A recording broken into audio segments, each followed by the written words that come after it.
Uh, uh, uh, Hello. Let me move to chat screen first.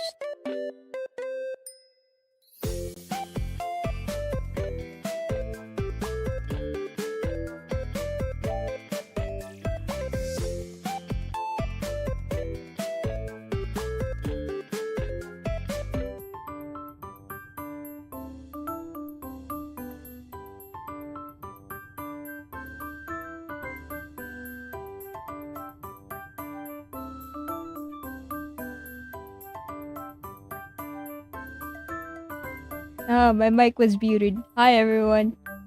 Hi. All right.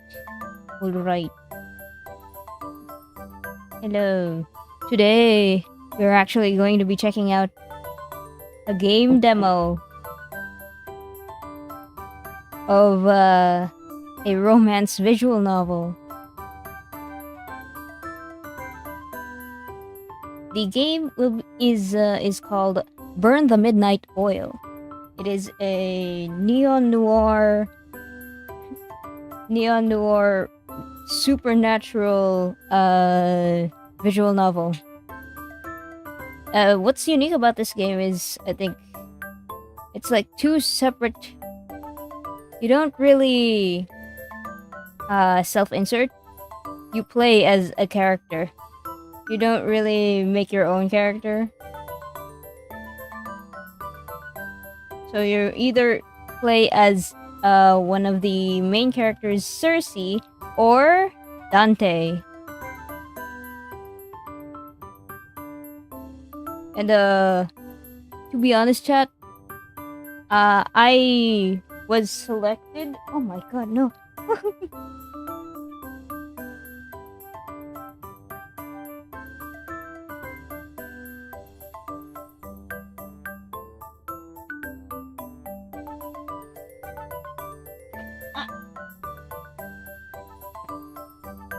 Okay, something fell off my desk. Sorry. Yay! Okay. So, back to what I was saying. I got contacted by the devs to check out the demo. To help with promoting their game Kickstarter. They're going to be crowdfunding for a full to fund the full game. So this demo that they released is basically a proof of concept for the game. It's about, if I recall correctly, 40,000 words. 40,000 words for this demo. Like, whoa! I'm not really sure if that's the exact number, but that's still a lot. I read through their Kickstarter before we just to check it out. It's really interesting. Okay.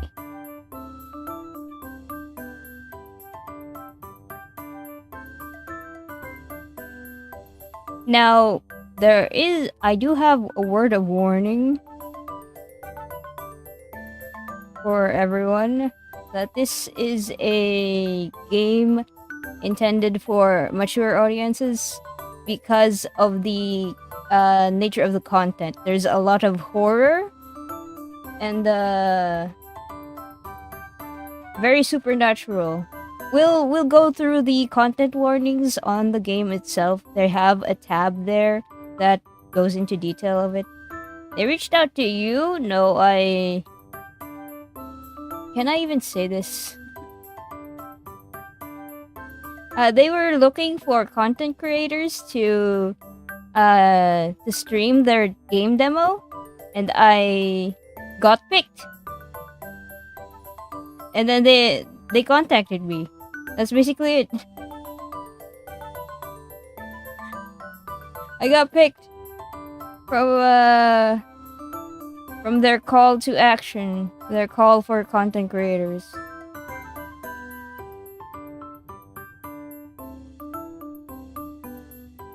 Wow, doubters in chat. Wow, wow, okay.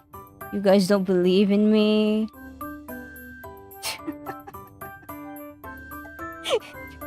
There's doubters in chat right here. Oh my god. You my mod as well, like literally my mod.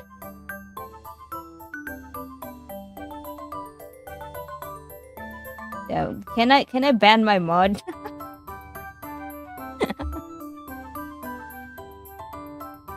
Anyway, I am just yapping, but we will be getting into the game momentarily. I wanted to talk a little bit more about it, but you guys need to actually see the game just so you guys can understand what I'm saying. I need to get the game screen on before I can properly shill it.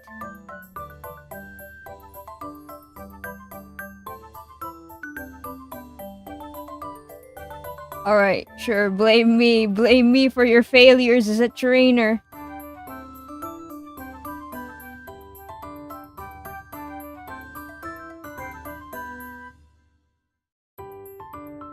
We wanna see the game, not your bad luck. Okay.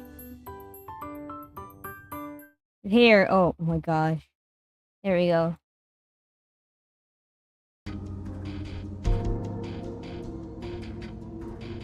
Alright guys. Have I situated myself where I'm going to have to wait until the dialogue screen comes up before I can figure out if I'm at a good position. But hello! Hi, welcome to Burn the Midnight Oil, a supernatural neon-noir romance visual novel with a total of 6 different romanceable characters. You don't see the other 3, but they're behind me over here. the first 3 to the left are Edgar, Nocturne, and Abraxas. And the characters to my right, my right? Over here is Zeno, Raul, and I don't remember the other one.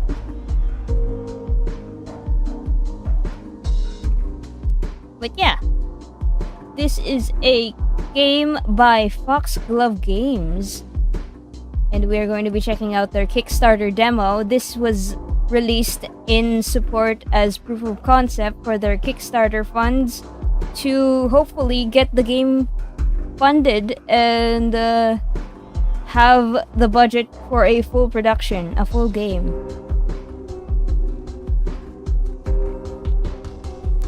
This, to be honest guys, I have had this game on my radar for a while now. I saw some photos of the game and the game characters way before the demo came out, and I was like, ooh, I'll follow this project. This seems interesting. But yeah. One of the key people working on this game is their lead artist Viperfish, which is also one of my favorite monster artists. They Viperfish used to be pretty prominent online, but I don't think they post online anymore. He was known for their monster art. They also I keep defaulting today because I keep forgetting which is which, but where are my notes? Viperfish. He also worked on some of the Monster Prom games. I'm not sure if you guys know Monster Prom, but it's a pretty big game franchise. He designed some really cool OCs. I followed him for his nightmare character OCs, and I'm so patiently waiting for more content of them. But for now, we're going to indulge in Viperfish's art in this game to tide me over. And with also soundtrack composed by Bell Callinger, who is also known to have worked on the soundtrack for Error 143 and Dead Plate, if you guys know those games. I haven't played them yet on stream, but they're on my list. I will be playing them soon, so don't worry about that.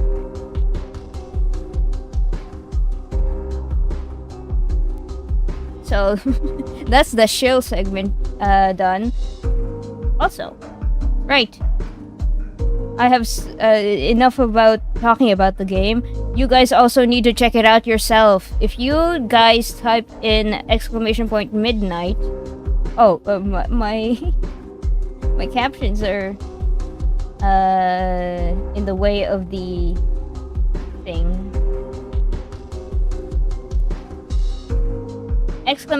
!midnight in chat, you will get a list of links to their Kickstarter as well as the Steam store page and the itch.io page as well, so you guys can check it out yourself and play the demo for yourself. For now, since there are like 2 characters, there's 2 storylines in this game, I can only cover one at a time. This isn't a game where you can go and do multiple perspectives, so I can only do one character at a time. So if you're impatient, like I know that you guys are, you guys can just play it for yourself. You're telling me you can't romance the guy behind you? This guy? This guy? We're going to be playing as this guy. But these guys behind me, like over here, you can romance them. But we're going to be playing as this guy, Dante. The one behind you. These are romanceable characters, yes! Yes, they're romanceable. They're all so hot, OMG, yeah.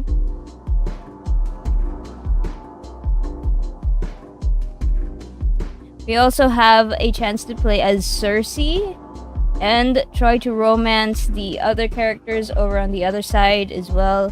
But since I am a big fan of cop stories and watching how they struggle with investigation bureaucracy, I am going to be picking the cop storyline with Dante. But yeah, enough of my yapping. Let's start the game. A new game, actually. Please make your selection. Cersei or Dante?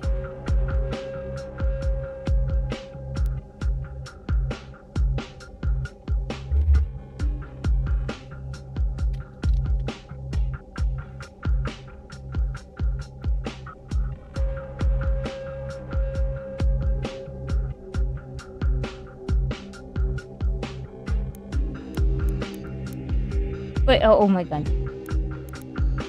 I thought I clicked something wrong. No! Okay. Wait. Oh.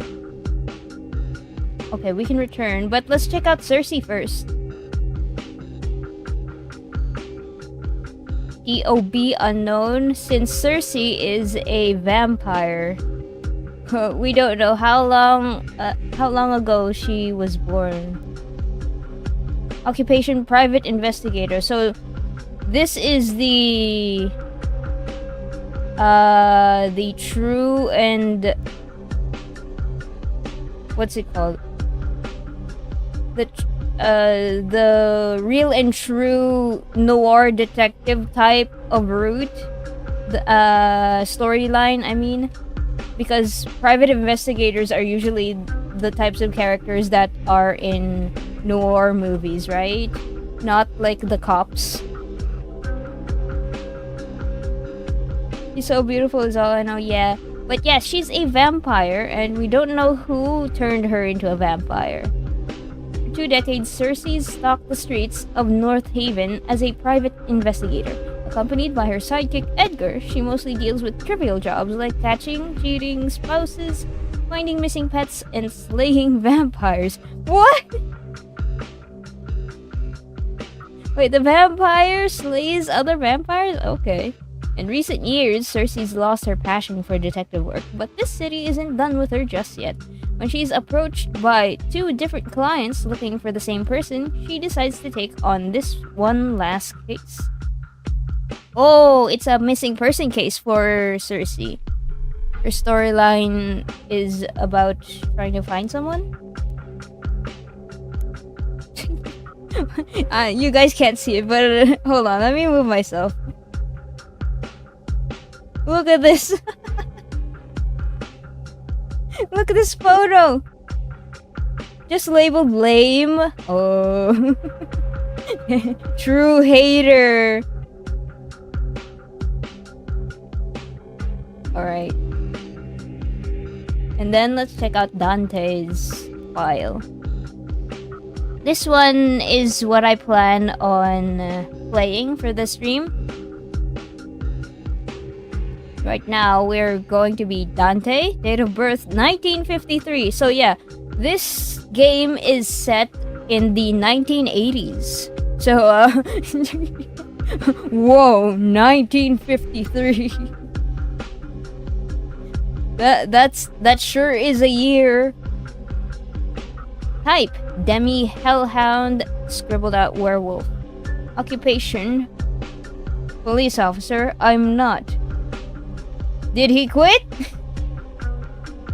The photo at the back is so cute. Mori, were you like 200 at that year? You were like 200 at that year, relax. Huh? 1953?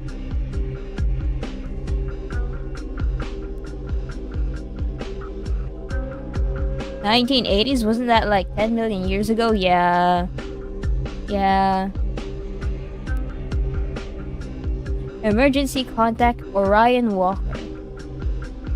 Personal history. Several years ago, Dante struck a deal with Orion, a former friend of his mother. Stuck in North Haven ever since, Dante unwillingly works as a cop.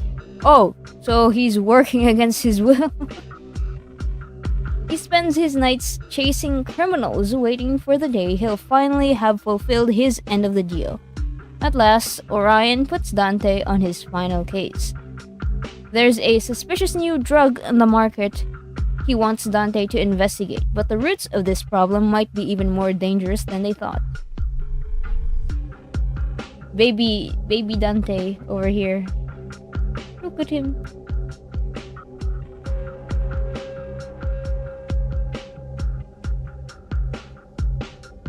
There is a lot I would love to talk about, but I would restrain myself for now. I hope that I may be able to send you another letter come spring. Wishing you the best, Francesca. There's a name here, Francesca. Dante, stop messing with the files. No. Don't forget your badge. The Golden Cat Cafe? Say no to drugs, yes. Wait, no.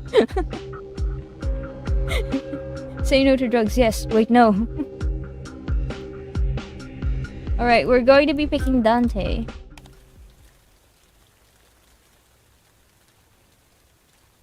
Is this Orion? Maybe not.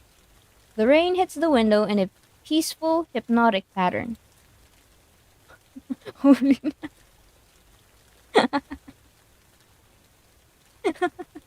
Hello, A4. And also Blossom.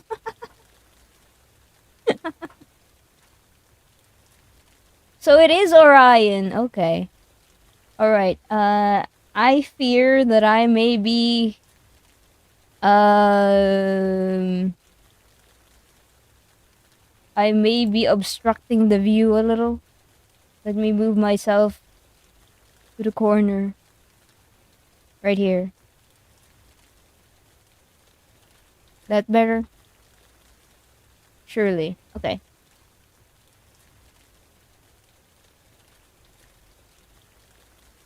What is this? Can you get out of the screen? I can't. I live here. What is this? Orion?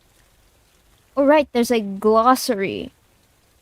So you can keep track of certain terms in the game, and you wouldn't have to rack your brain into remembering.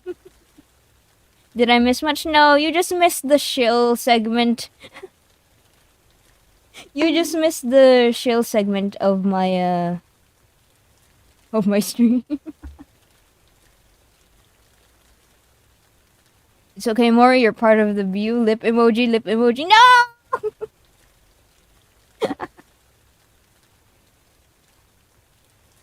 I don't wanna be. Alright, back to the game. Orion stares outside, thoughts wandering. He has no work left tonight. He's done with moving too, so he could go home. But to what? It's not like being at home is any different from standing around here all night. At the same time, he knows he can't stay. Daytime isn't for creatures like him. He is expected to hide away, never to be seen by the ones who wander the hallways after the sun has risen. Ah. A deep sigh escapes him. He's sure that it's the rain that's making him melancholic. It had rained the day his mentor died, too. Why the deep frown, Francesca? Orion feels himself twitch at the sound of someone else inside the room. Only the familiarity with her voice can ease his initial tension. He locks eyes with the woman reflected in the window. It's you. It's me. Francesca sits down on Orion's desk, giving it a pat. Were it anyone else, he would think them rude, but this is Francesca.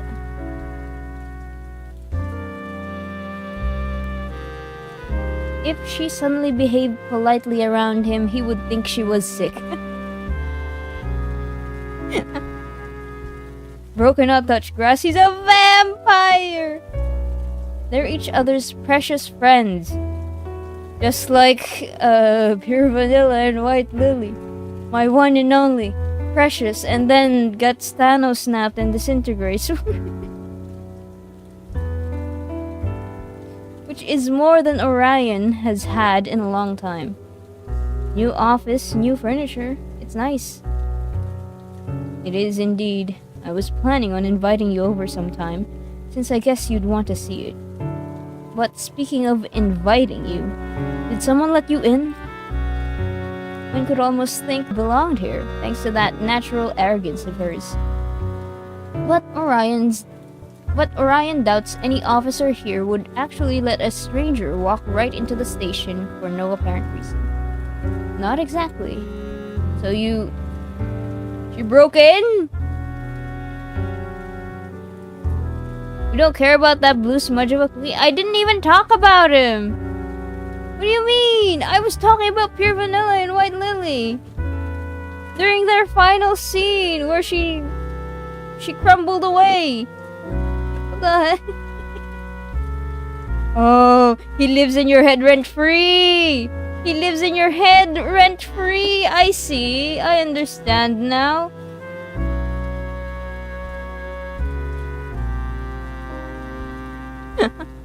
I wasn't even talking about the blue guy! What do you mean?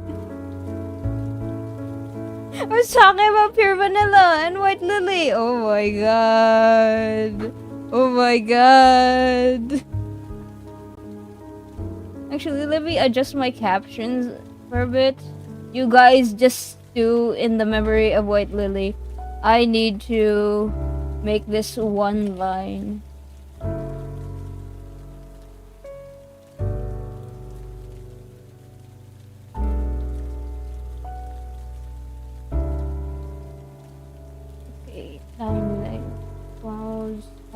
260 online.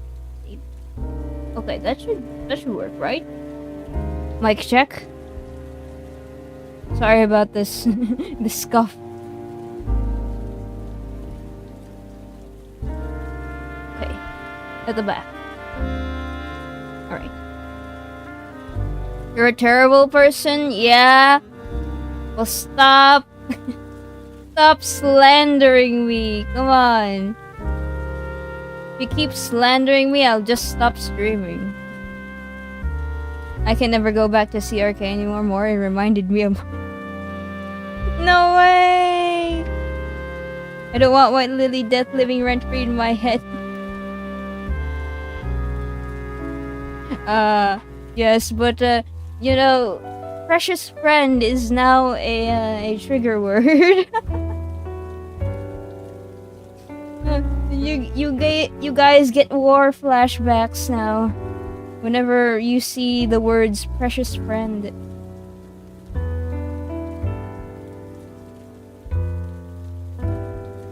Alright, now that the captions are fixed, I am going to go back to the game.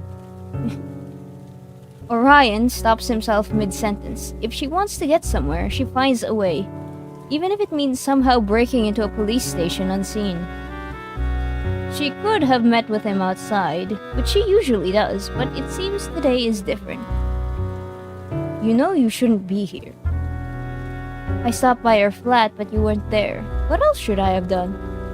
Still, breaking in is dangerous.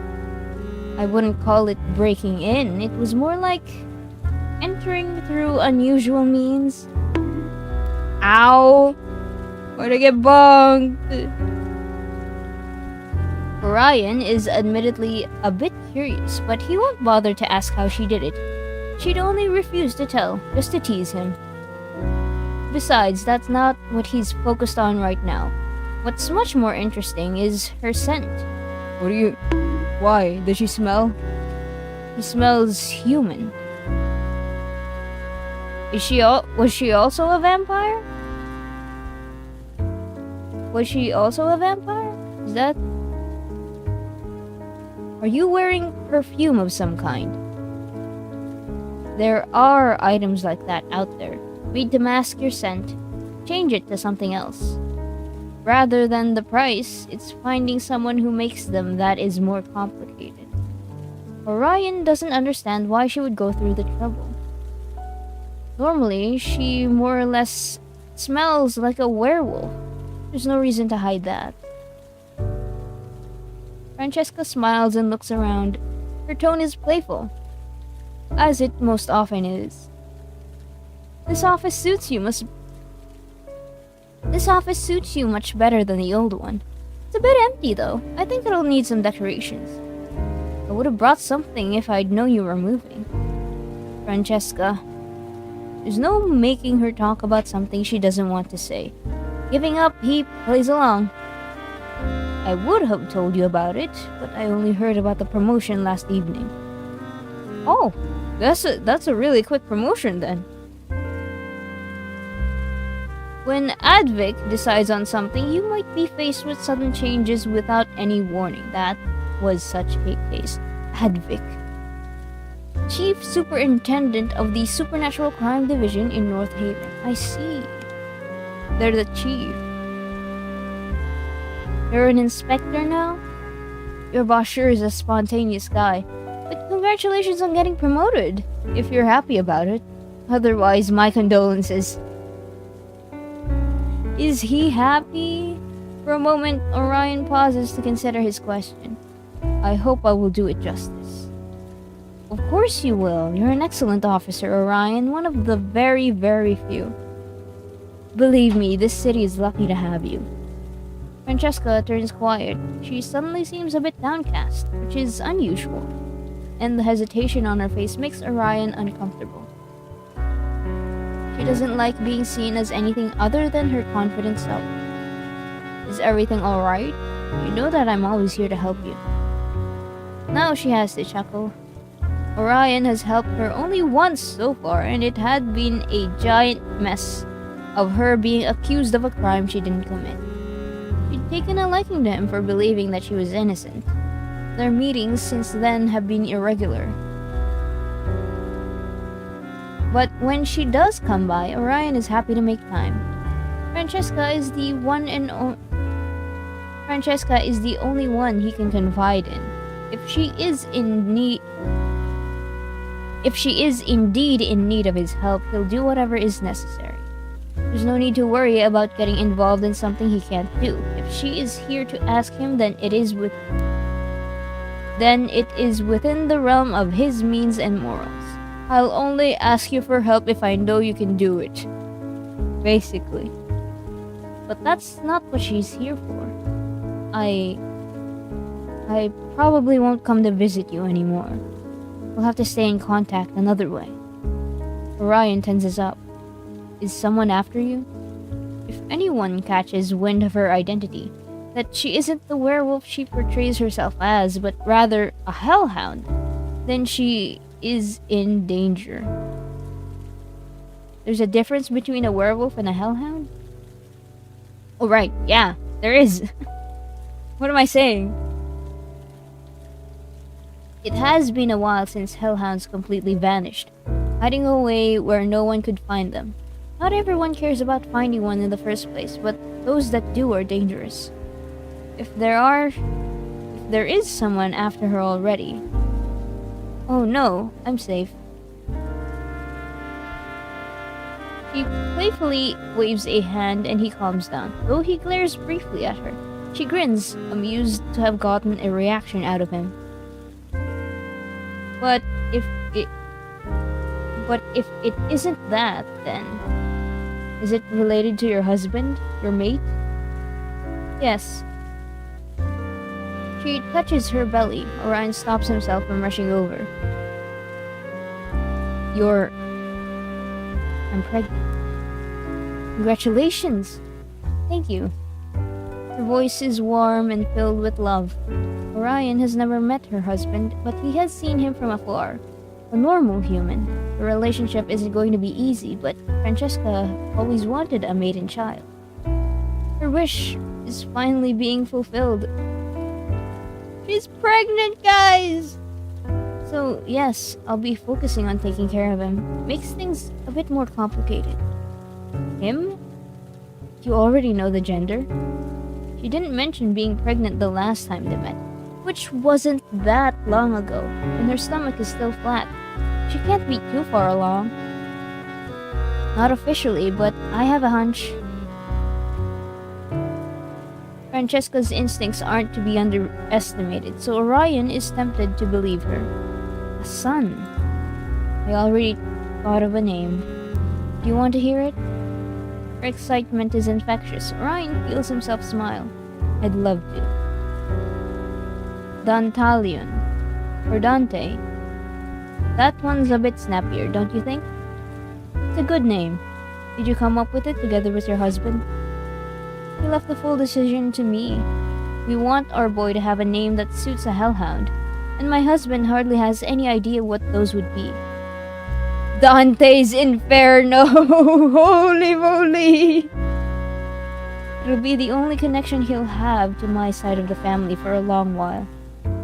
Her voice drops again. She sighs, visibly affected by the ups and downs of her own emotions. Orion's eyebrows scrunch together. Although hellhounds and werewolves aren't the same species, they do share various canine characteristics. One of them is their pack, which is of great importance to both. Do you not intend to introduce him to your pack? Is there a reason to hide him? Because he's half human? Hellhounds don't care about that. Francesca closes her eyes and inhales deeply, steadying herself. We will stay here, with the humans. My son will grow up as one. No going back to my home. At least, not anytime soon. Orion goes through what he knows about hellhounds. It's not a lot. Either unconfirmed rumors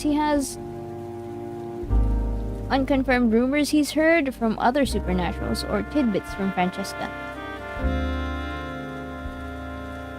As far as he knows, young hellhounds are still too weak, and worse, too unstable to protect themselves. That makes them easy targets for people who want to catch a hellhound. They'd never be safe out in the open.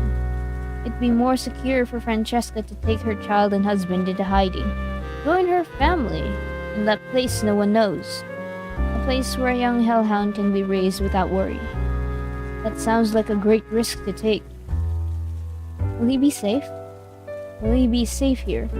Well, Francesca brushes a hand through her hair. There's only one way or the other. Either we join my family until my son is grown, or we stay here. My husband won't be happy in my home. It's too different. So I decided we would stay here. A hellhound's mate and child are always equal. Francesca would never make a decision that favored one over the other. And the child? It's not as dangerous as you think, as long as we do it the right way from the start. We'll be a human family. My son will be raised as a human. His father will be one, and I will be one too.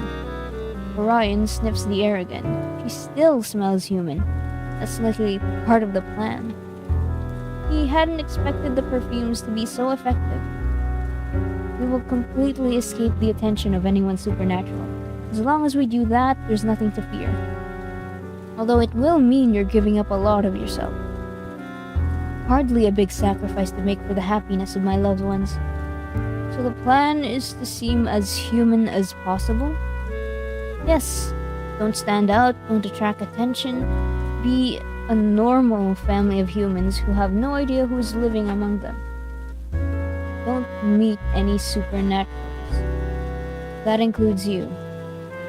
Orion chuckles into the silence that's fallen upon them. Don't look so guilty. I understand. If you regularly met up with a vampire, people would get suspicious of how you know each other. There's also an entry for vampire?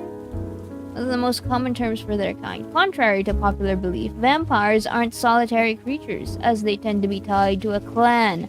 Most of the clans do avoid fraternizing with other non-humans, however. Also known as too many names to count. What other terms do you call a vampire, Chad?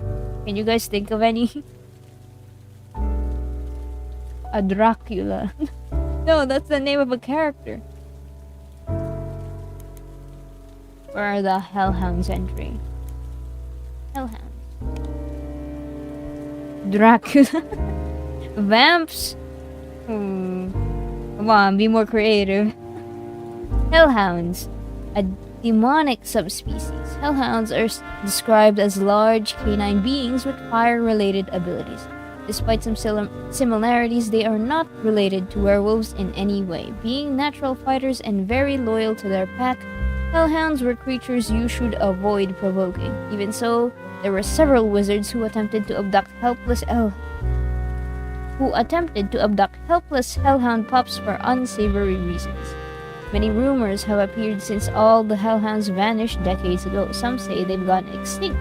Others claim they never existed at all. They're all in hiding. Francesca Collins, Dante's hellhound mother. She passed away when Dante was still young. A good friend of Orion, she asked him to support Dante after her passing. Oh, I see.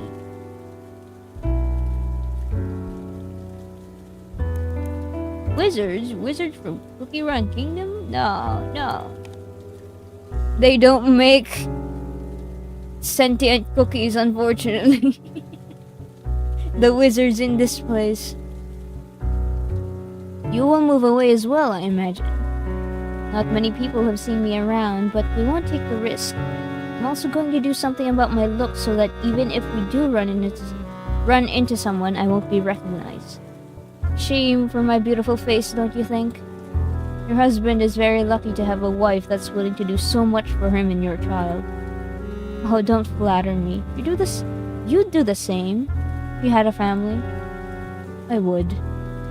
But it doesn't matter anymore. He accepted that he would never have a family when he allowed himself to be changed. He'd accepted it even before that.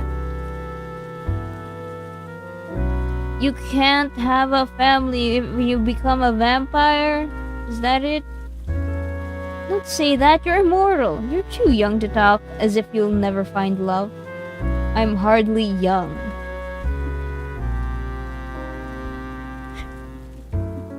You are, for a vampire.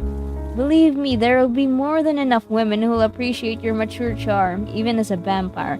Yeah, there's someone in chat called Orion a DILF. I can see it. I'm not interested in a relationship right now, let alone with a human. I said the same about humans before I met my husband. Now look at me. Fate will decide for you. As everything else has happened. Fate always decides something for you. Francesca falls silent once more. If you can. Yes? Considering you're technically immortal, you will outlive me easily, if needed. You call me young, but not yourself? You have several centuries ahead of you. I know, I'm just saying that if needed, and if you're not busy with your own family or anything, could my son come to you for help when he needs it? I'm offended you even think you have to ask. You, your husband, and your son may contact me anytime. That's a good friend right there. Francesca puts a hand to her chest, exhaling slowly. That's a relief. The thought of my boy being alone has been nagging me since I knew I was pregnant. Be honest, there really isn't anyone after you? No one. I'm probably just overthinking, but I still wanted to talk to you about it. It was... She doesn't finish her sentence. A hunch. Neither of them want to think about why she feels so worried when there's no need to be. A hunch, and then previously they talked about how good her intuition is. Oh, the foreshadowing. This is a hunch, just a hunch. No, you have really good intuition though. Francesca slips off the table. She brushes off her clothes and then smiles at Orion. You're leaving? Yes, it's about time. My husband is waiting with all our things packed. I'm not sure when or if we'll see each other again, but I'll send you letters. They could be traced. I'll get them to you without anyone noticing. That much I can do. You just want to boast about your child, don't you? Maybe. She laughs, more lighthearted now. Well, I guess this is goodbye. Farewell, Orion, my precious friend. Farewell, Francesca. I wish you the best. Thank you. Orion watches her leave. The door falls shut with a sound of finality. For some reason, he has a feeling they will not meet again. No, not you two having a hunch. Come on! A hunch. A hunch can be wrong. He prays it is. Stay safe. You and your family. The rain starts to come down harder. Orion sighs, turning away from the dreary sight, and gets ready to go home. My little boy, my Dante. Always remember, I love you. But that's why you can't run free. You have to hold back. You have to keep control. Keep calm. Keep quiet. Don't let go. Don't lose yourself. Don't burn. Don't burn. Don't burn. Don't die, my child.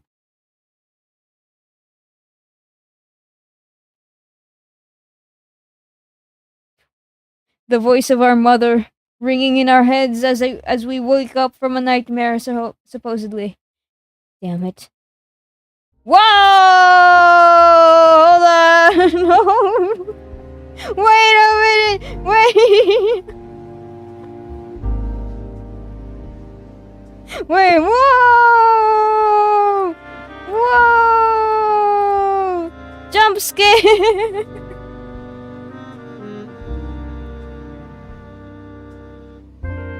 Whoa!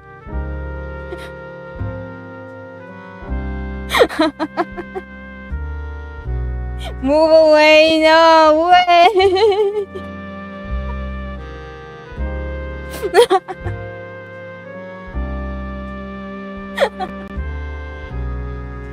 Here, have some cloud mint for a bit. Whoa!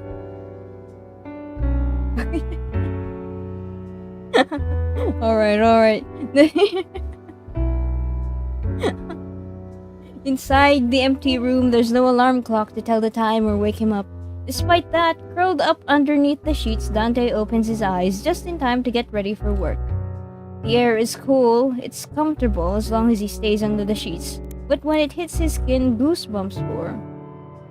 Let's see if I can deal with this a little bit better.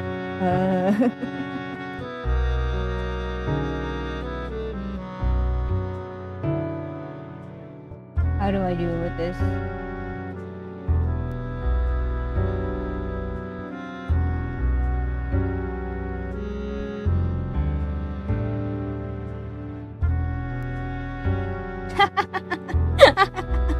Wow!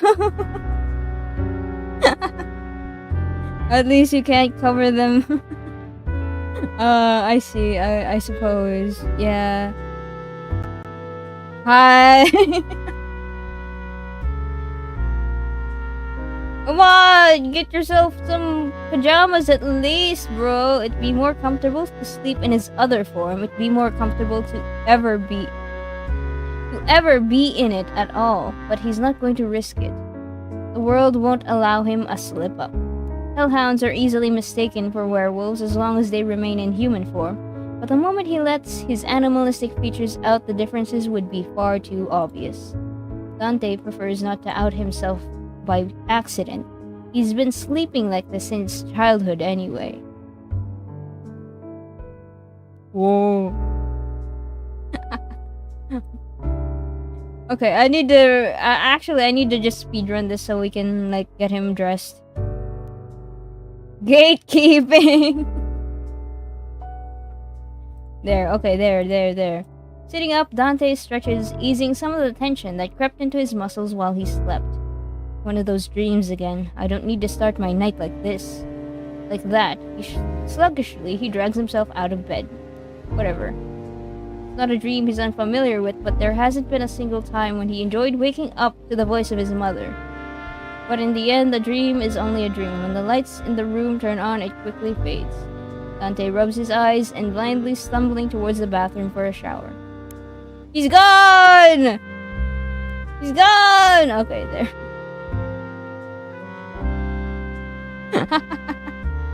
Jump scare! We play as him, come on! We take on the role of Dante. What the... Where's the... Do we have... There it is, the log. I had to speed through this.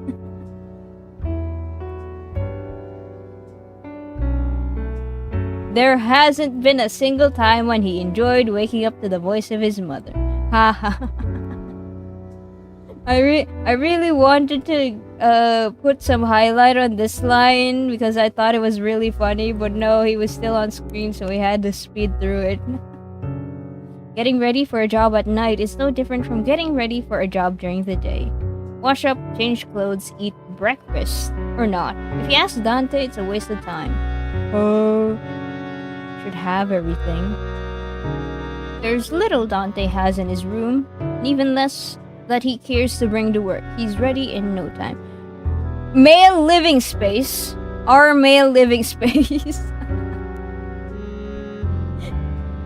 We put this bedroom in the subreddit male living space, and it fit right in. Hair still damp, he walks toward the door, but stops midway. There's footsteps. 2 pairs. I don't think he's got the energy to deal with neighbors today. Let's wait. Wait a little. He sighs, leaning against the wall right next to the door with closed eyes. The lighter pair of footsteps approaches quickly, stopping right in front of the flat. Knock, knock, knock. Only after hearing the knocks does Dante open the door. He doesn't understand why Alice insists on having him wait, but it seems to make her happy. Dante, good evening. She has no sense of danger. Half his size, she still manages to hop high enough to hang off of him. Under any other circumstances, Dante's reaction to having someone jump at him would be to throw them somewhere else, but that's not an option at the moment. Alice! Alice! Whoa! The girl ignores his scolding tone, clinging to Dante even tighter. Awkwardly stabilizing her in his arms, Dante decides to glare at the second person approaching. It's easier than glaring at the kid. Alice's father sees no reason to hurry over. He just tips his head in greeting, perfectly relaxed about letting his little girl cling to a supernatural.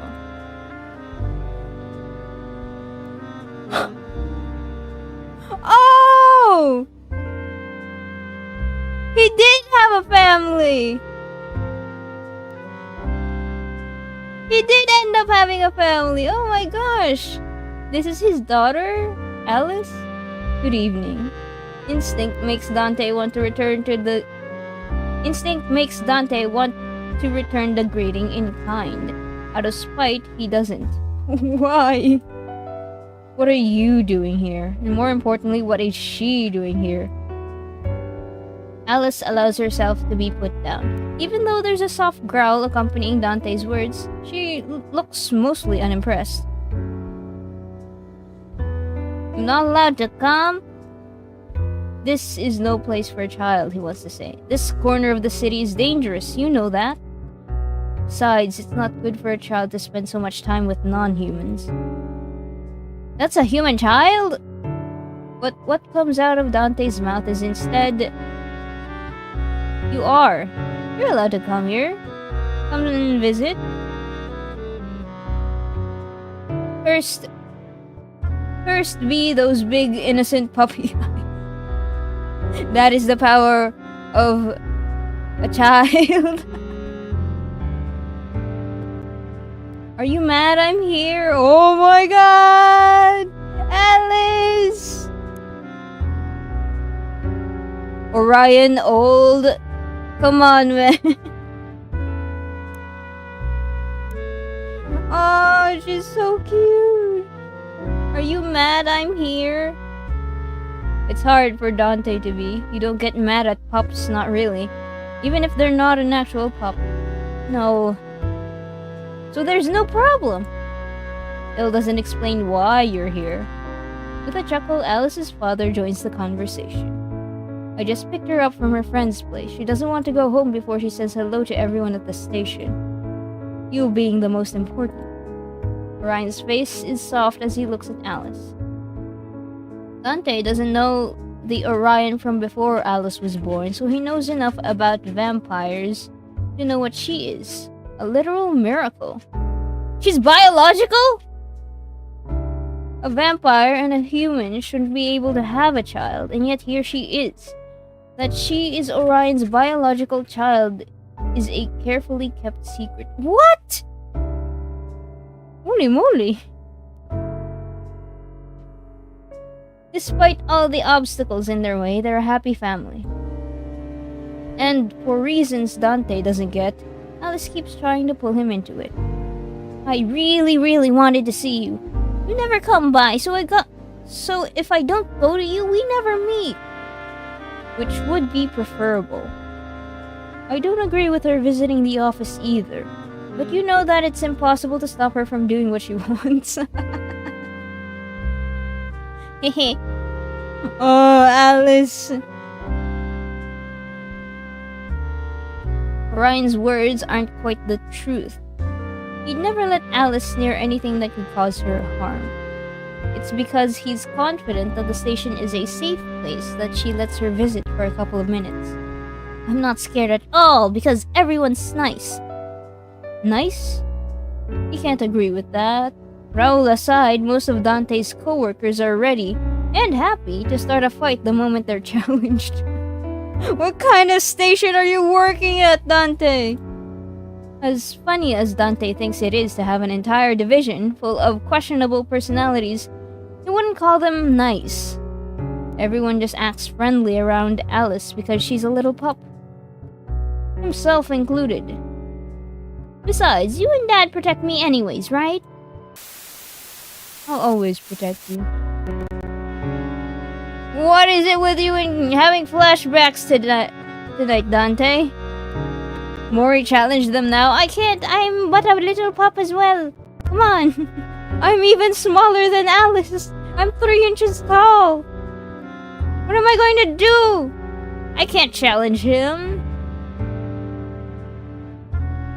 Dante? Alice reaches out to grab Dante's hand. He recoils, though his resistance melts away the moment he sees Alice's expression drop. We would. Alice's expression wavers for a moment, but she catches herself quickly. I knew it. Behind Alice, Orion watches them, too amused to intervene. I hate that smile. Are we leaving now, or are we going to stand around and talk forever? Orion's eyes shift away from Dante's. He touches Alice's shoulders, and the girl hums in a questioning tone. Alice, would you let us speak alone for a moment? Okay. She takes a step past Dante, but stops to look up at him. Only when Dante waves his hand at her does she run onward, vanishing around the corner to explore the bedroom. Your room is so boring. There's nothing here. One day I'll make you decorate it. I'll get you a new lamp and curtains, and then a bookshelf. Hello, Celeste! What's going on? We are, in the basically introductory phase of our character Dante here. I just noticed he has 2 balls on his collar.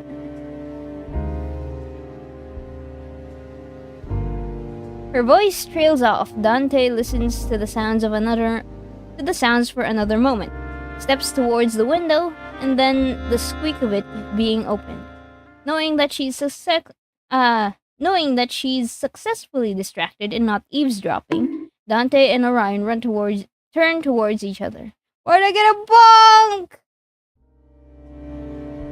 So, what do you want? Don't think I believe your shitty excuse. That's not why you're here. I am picking her up, and she did want to come here. I didn't lie. But I'll admit it's good to see you in advance. There's a new case. And there's one every day. What? Are you here because you didn't think I'd be on time? Too bad. I'm awake. The task I can only hand to you and Raul. If he's saying that, he knows that Dante won't want the case. He's trying to get all the fuss out of the way without Raul around. Just because Raul loves to rile Dante up whenever he tries to evade work. What?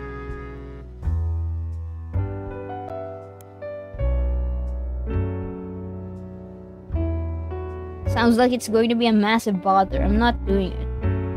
I don't know what's going on. Okay, to catch everyone up, this is still the start of the story. What we've gone through so far has just been basically backstory. And right now we are now getting the objective for our character. He's going to be assigned a case that we need to be investigating with our partner Raul. Dante is a cop. He works as a police officer at the Supernatural Crimes Division. I'm not doing it. You have no other choice. I do. You just heard it. I'm not taking... We have a deal, Dante. That damn deal. It's why Dante's a police officer in the first place. There's no way he'd ever work as one otherwise. Demand more money! Just a couple more months, then I can finally leave. I can still say no. What do we pick? I don't want to demand more money. I just want to get out of here. More money. More money? Money, money. Where are you guys, Mr. Krabs? Oh my god. You guys are Mr. Krabs. Alright, let's demand more money. Dante doesn't want to say yes immediately, just because. Fine, then I want a raise. What for? You never buy anything. Your room is as empty as the day you moved in. You got a point. We're living in a male living space right now. Literally nothing but the bare basics. Bribery is always the answer. He's right, but Dante might still need the money for later. You blackmail me and I can't even get paid for doing my job. A deal is not blackmail. And if you do want your paycheck, you take whatever case I give you. But I'll think about the raise. A raise they both know might be completely useless if Dante does as he planned and leaves as soon as the deal is over. What are you going to do after that, bro? You still need money to live. Come on, come on, come on. Peak male minimalism. Did he just call you a bum too? Everybody's calling me a bum. God damn it. Your answer? I can't stand you, old man. Orion crosses his arms in satisfaction. He ends the conversation in a soft tone. I really do need you on this case. Dante audibly exhales, refusing to look at Orion any longer. Instead, he turns back toward the interior of his flat. Grabbing his jacket, he calls for Alice. Alice, we're leaving. Coming! When the little girl rushes over, Dante stretches his hand out to her. He takes it. She takes it, beaming. Don't smirk. Not smirking. I'll let go if you don't stop. I'm stopping. See? I'm completely serious. Right. Dante locks the door behind him. There's nothing inside the steel, but Orion's the one paying for it, so Dante doesn't want to risk any damage. He owes the man enough already. Big brother and little sister. The sun went down a while ago, leaving behind the darkness that Orion, as a vampire, can freely move in. Ever since Dante started working at the station, nighttime has become his new normal as well. It's an odd feeling. He's always been more comfortable wandering around in the dark, but having a regular job is completely different from sleeping and waking up whenever he pleases. That said, Alice is a human child, and the yawns slip out of her even if she tries to stifle them. Not wanting anyone to suggest for her to go home without visiting the station, she quickly speaks up. Dante, are you free this weekend? Sunday? Why? I'm going to bake cookies with Mom, and she said that if you want some, you can come over. In the afternoon, though, so Dad will be inside his room. Dante doesn't have to... In the afternoon, though, so Dad will be inside his room. Dante doesn't have to look down at Alice to know that she's fidgeting. Do we go and have cookies at her house? Not scared of hugging me, not scared of holding my hand, but scared to hear a rejection. Oh, I don't want to reject her. Baking cookies. CRK. No, I can't escape it. I go into another game, but I still can't escape it. Everywhere I look, there's Cookie Run. We love cookies, yeah. Alright, let's go to your house and eat cookies, have a tea party. I'll drop by. Not going to promise when, though. Really? If I say I'll come, I will. Thank you! You love the cookies! You can eat dinner with us, too. We'll get a lot of meat for you. I feel like it. If I feel like it. Do you think you'll be there for lunch? Mom will not. Mom will want to know. Depends on when I get up. When will you get up? Whenever I wake up. Why do you not have an alarm clock? He indulges her curiosity before he can think to point out that he doesn't have anything in his flat. Can't stand the ticking. How about a digital one? Waste of electricity. I don't need one. I can sleep whenever. You do have a job. And have I ever overslept? On purpose, yes. What? Cookies live rent-free in my head. True and real. Me too, Ahmed. No choco chips though. Yes, no choco chips for the hellhound.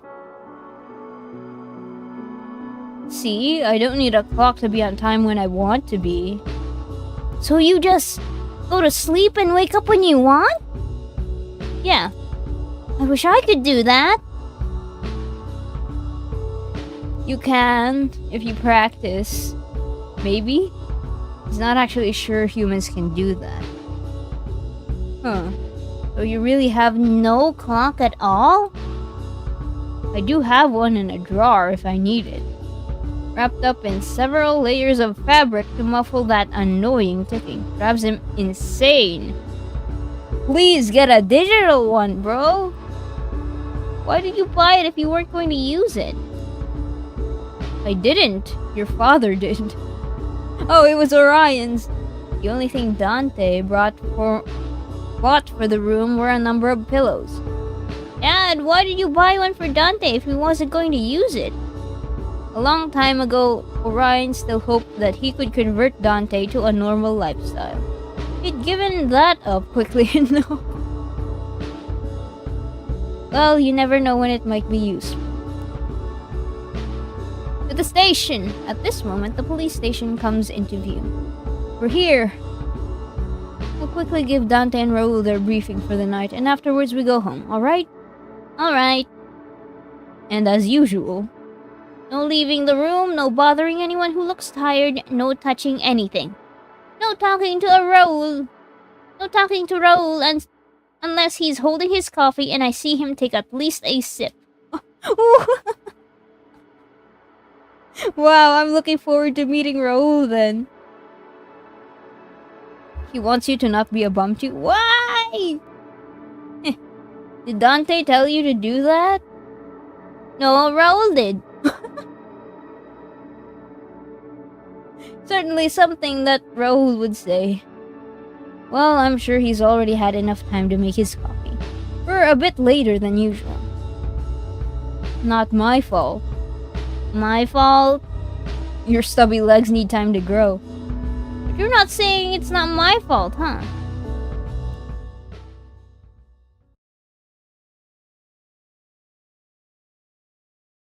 Why am I expecting Raoul to be wearing glasses from that? No, he doesn't wear glasses. As soon as Orion opens the door, he smiles. Ah, there's Raoul.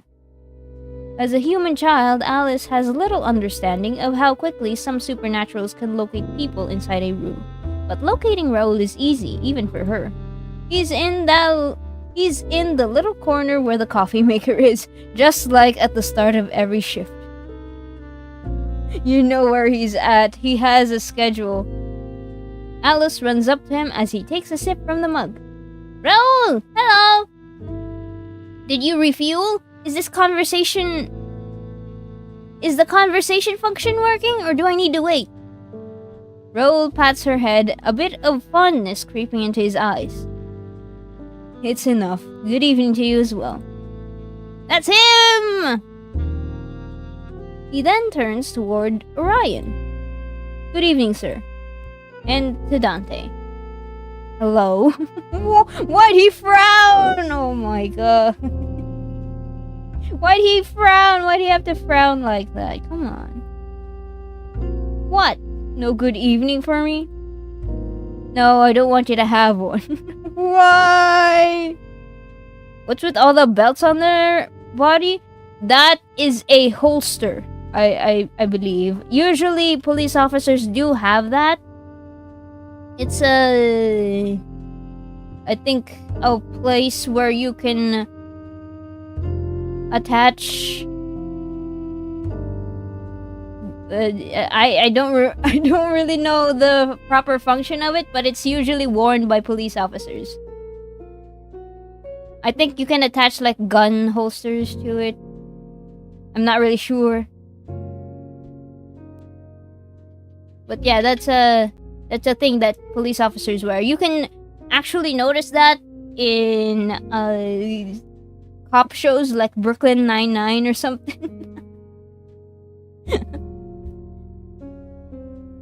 Do you want to see how quickly I can ruin your evening?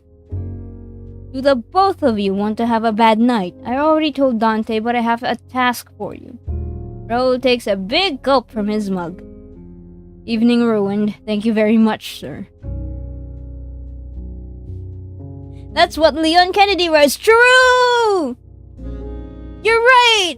That is the stuff that he wears. Leon Kennedy, a police officer. Alice watches the adults with worry. Is there a big problem, Dad? It's just work as usual. Go and say hello to the others. I won't be long. Fine. Raoul sighs, leading the way to his desk. He takes the chair, side-eyeing Dante as he sits next to a neat stack of paperwork. Don't sit on my desk. Would you rather I lie down on it? Raoul looks like he's about to throw something, but holds himself back. What are these choices, brother?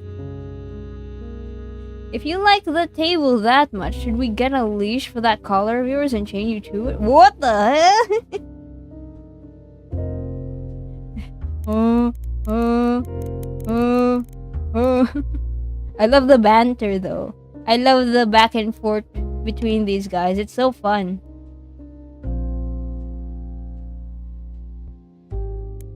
It's kind of like they take turns at being the rage baiter and the rage baited. Heads off the collar. Am I your pet? What am I, your pet? Yours to command? Until you act like a decent human. Werewolf being, yes. I don't remember hearing about that. In that case, I demand all the advantages of having a master. Give me money, food, and play with me. I dare you to go for first option. No! No! Wait. Raoul immediately decides he does not want to go down that route. Last I checked, pets don't receive a salary. I'm the special pet. You know, dogs, you spend a lot of money on them. Come on. He turns to Orion, ignoring Dante completely. If there's a case, it might have been better to not bring Alice along. She looks worried. Orion joins them at the desk. I wish she was worried. Because of me and Dante, she has far too little fear of supernaturals. I guess it's positive that she accepted having a vampire father this quickly. If you two want to talk about childcare, do it when I'm not around. Give us the terribly important briefing already. It is rare for you to give us the briefing directly, sir. Did something happen today? Last night, actually. You two were gone already, and I was doing a final round of patrols before heading home. Orion leaves for a moment, then returns, a folder in hand. He taps on it as he thinks. It was mostly quiet. I ran into a fight in front of Mirage, nothing unusual at first glance. Mirage, a popular club for supernaturals in North Haven, owned by the werewolf Alfred Chadwick. Whoa! Imagine being called Alfred Chadwick. Humans in the know are also allowed inside. Imagine having your last name be Chadwick. God damn. But one of the men was unusually aggressive. It was almost impossible to get them off each other. Just when I was about to resort to harsher methods, one of them Ryan stops. The way he's hesitating is unusual. Usually knows what to say. He changed. Mutated, you would call it. Did you arrest him? He died. What? It escalated that far? Did you accidentally break his neck? No, he died on the spot.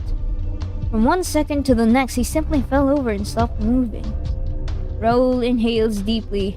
Dante has heard him curse often enough, but this time the man only glances in Alice's direction. His hands move, forming a curse in sign language. Dante knows it well enough to recognize that by now. Wow! You learned sign language just to curse? Okay. Well, maybe not really. Maybe he does know sign language and he just uses it to curse. When he can't say it out loud. So does Orion. Don't curse in front of her, not even in signs. I'm not. Raoul quietly puts his hand away. Did you get hurt? Doesn't smell like blood. Be quiet, Dante. I didn't ask you. He was about to say shut up! Oh my god, oh my god. Sign language Loki so useful, oh yeah.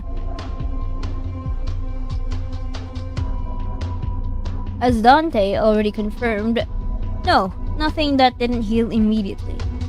The problem is that we have never seen anything like that happen before. His body was in an abnormal state. Pathology? On it, but no updates yet. He didn't tell us what it looks like. We're going to investigate this. Why exactly? Do we think there's more mutants around? We do. We heard mutters of people saying it wasn't the first time they saw that happening to someone. There has to be a cause. So what are we looking for in people? Visually, I mean. Even a smell if you have one. I'd love to tell you, but it's hard to explain. There was no unusual smell to speak of, and the other changes were... You'll know what I'm talking about when you see it. Great. Nothing has happened since yesterday, but anything that might catch the attention of humans has to be solved as soon as possible. There's not just one, but several governmental institutions related to keeping humans oblivious to the existence of supernaturals. Oh! I see. So they're hiding in plain sight, I suppose. I thought this was an integrated thing, where supernaturals are commonplace and people know about them. But no, they're actually hidden from humans. A rampaging mutant would make that considerably harder. That is to say, if they don't solve this case as quickly as possible, it might put human eyes on their backs. And then, no way in hell I'm going to deal with Abraxas running around here. Oh, what? Wait a minute, huh? Let's see the glossary entry. Abraxas, captain of the SSF's North Haven branch. The lone vampire on his team. His agents respect him as a leader, but his loyalty to the SSF has made him unpopular with the local supernaturals. Rumor has it that Abraxas once lived as an aristocrat, and he still owns a mansion somewhere at the outskirts of North Haven. He has declined to comment. I'm not telling you about my mansion. I'm not telling you where I live. So take care of it before he catches wind of this.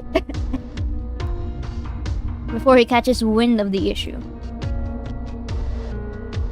I need you two to check all the clubs around Mirage. Talk to anyone suspicious. Watch anyone who stands out. You know your work. Orion places the folder on the table. Raoul immediately pulls it over to himself and skims its contents. But it's so thin that he's done in no time. So why do we have to take this shitty case? Reason number one, you might have to talk to humans. And Raoul is one of the few people in the night shift who passes as a decent police officer. What do you mean? Are you trying to say I don't look reliable in human eyes? You know exactly what I'm trying to say. Admittedly, Dante looks more like a thug than an officer. Raoul is very helpful when it comes to convincing humans that his badge isn't fake. I'll take care of it as usual, sir. Don't worry. Number 2, I want you to keep an ear out for any new substances on the street, in case that's related. Zeno might know something, and you're the only one he'll speak to, Dante. We're the only one he speaks to? Oh. A self-taught wizard who designs drugs for the North Haven cartel. Whoa, that's a mouthful. Dante, a bad cop type? And then what's Raul then? Come on.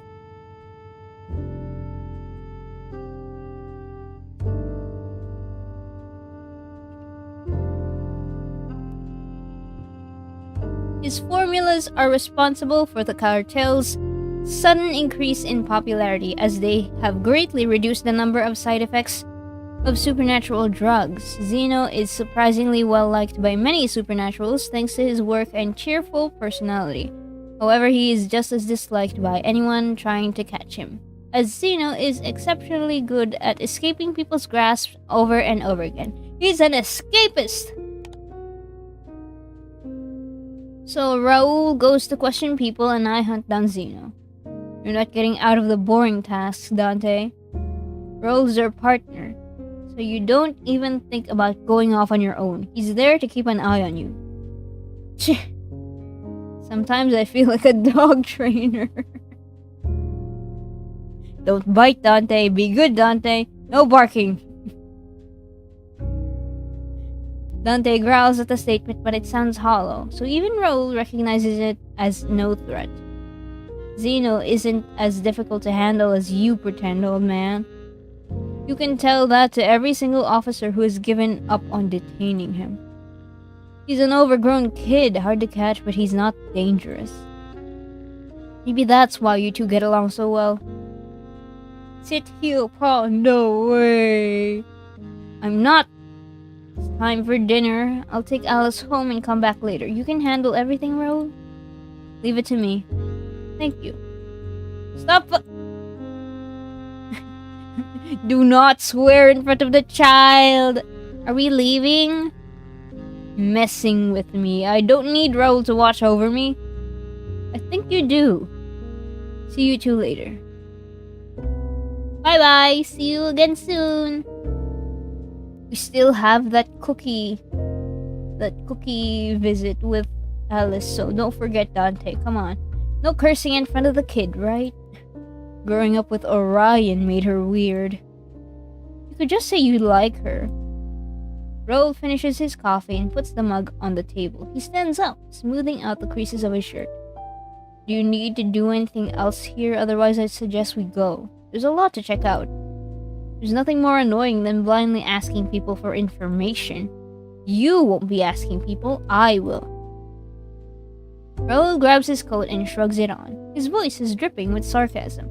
You're there to look scary and ensure no one tries to mess with a weak human.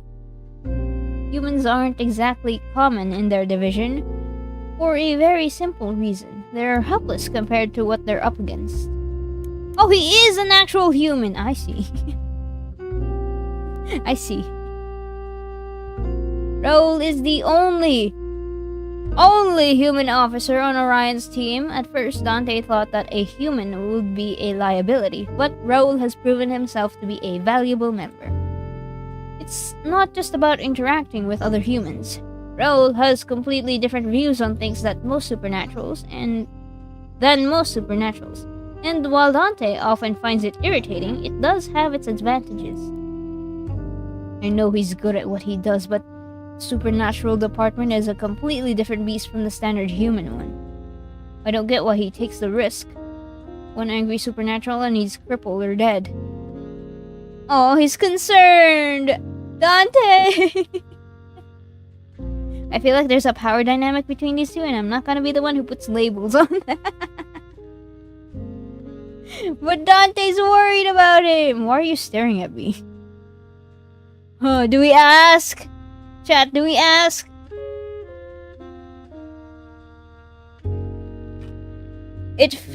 You flipped your phone so no one from your family sees what you're watching? What do you mean? This is completely... normal. What the hell, bro? Is it because Dante is constantly on screen?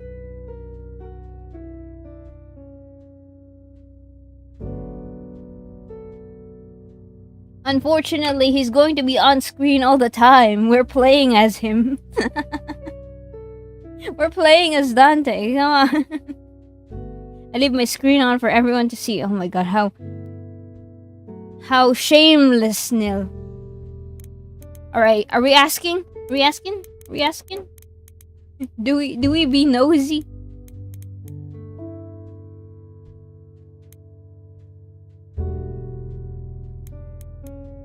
Do we pin Nil's last message? No. It's not worthy. Not worthy at all. No. No. I'm nosy. Alright. We'll pry. Come on. Ask. Actually. I will be scum and save. I will be scum and save. Click. Okay. Okay, that's saved. Okay, return. Oh? Yeah. I don't think their storylines ever, like, intertwine or anything. I'm not sure. Because I only know about the premise, so I'm not sure if Dante and Cersei's storylines would cross paths at all. Save's coming. Ask! Why do you do this? What? Interact with you? With supernaturals. Working as an officer here. You have no self-preservation at all? Not that Dante is one to talk. Are you worried about my health? I lagged and you're already saves coming? Come on. Come on. The save states are there for a reason, my dudes. Forget it. I'm just gonna get you really drunk sometime and ask again. It'll be less bothersome. Whoa. If you're worried about others attacking me, just make sure they don't. That's a valid point. Oh. Our side quest, protect Raul. He still thinks it's better if Raul worked in a place with more survivable dangers. Now come, the night is short. You think? Because I'm feeling like it's gonna be a very long night.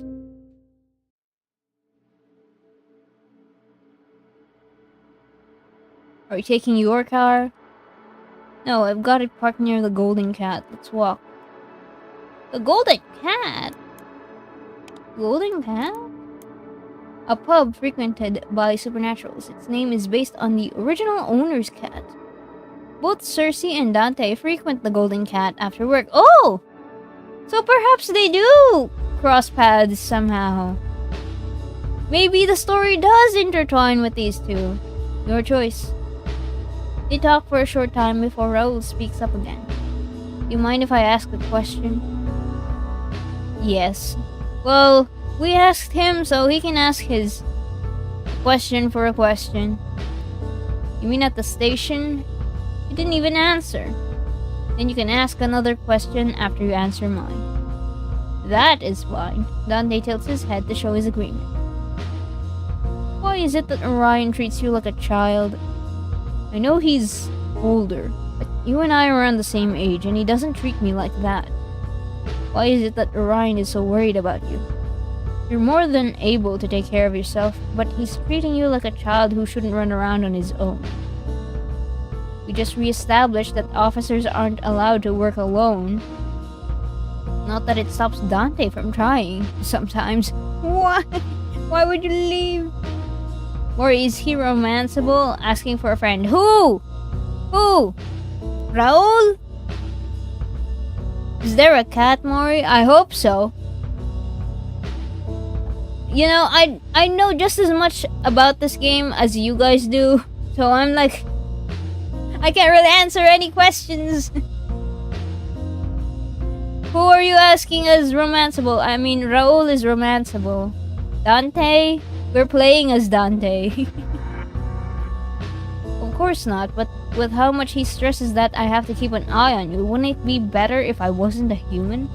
I can't stop you even if you do start a fight. A werewolf is above my weight class.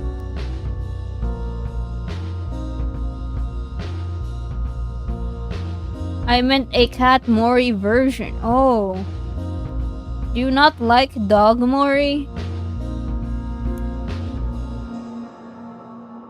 Do you not like dog Mori?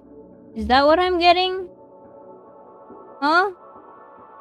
You guys are going to be having to deal with dog Mori here.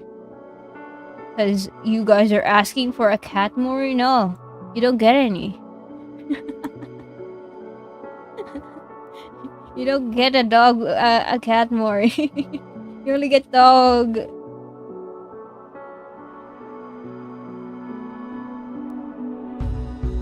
I'm joking. I think you like dog Mori more than regular Mori.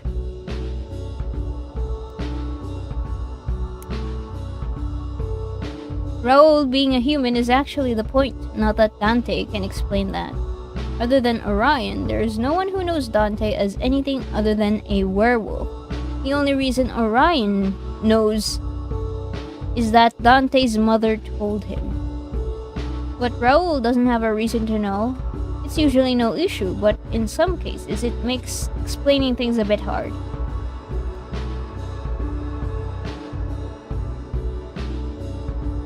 Yes, that's what I meant. Oh my lord. We're gonna keep dog Mori here. They're gonna be sitting in the middle. There.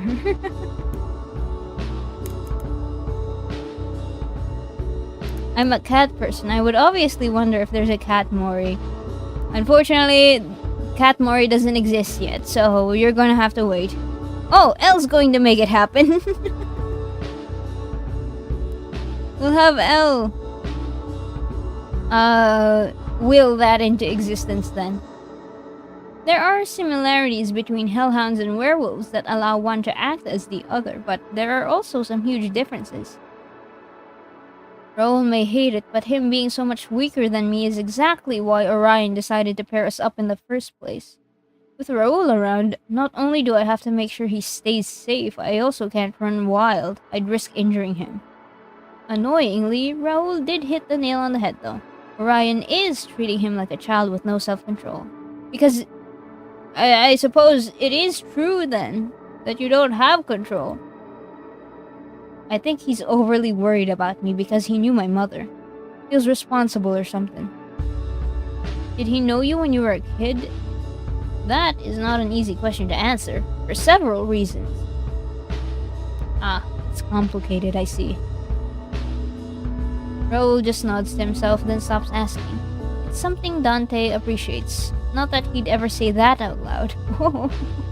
Oh. My turn. Same as before. Why'd you end up working here? And how? The division doesn't take in many humans. I believe Orion was looking to add a human to the division even before I applied. When we had an interview, it sounded like it. It probably also helped that I was able to use my family name. Previous connections with supernaturals do make it easier for you to get hired.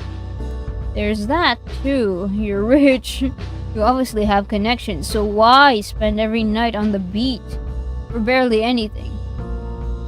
It's not a bad workplace. Everyone's polite. Orion's a good superior. Seriously? You haven't worked another job yet, have you? He hasn't, so it's true that he can't compare Orion to someone else. Bro was jobless Bro's been jobless before he took on the cop gig? God damn. I've only known the police force all my life. Or for the amount of time that I've worked here. This is all I know.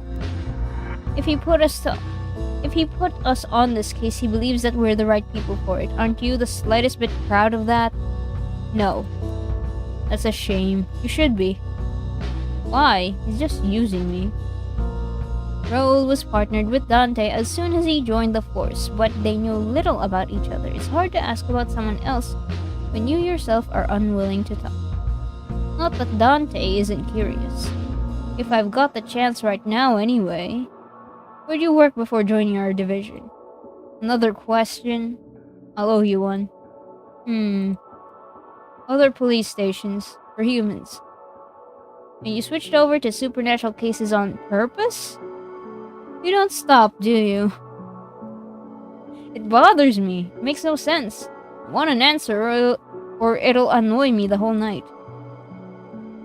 It isn't as interesting as you think. I like working with supernaturals. None of you care about who I am, which is a blessing. Let me get this straight. People were sucking up to you because you're rich with an influential family.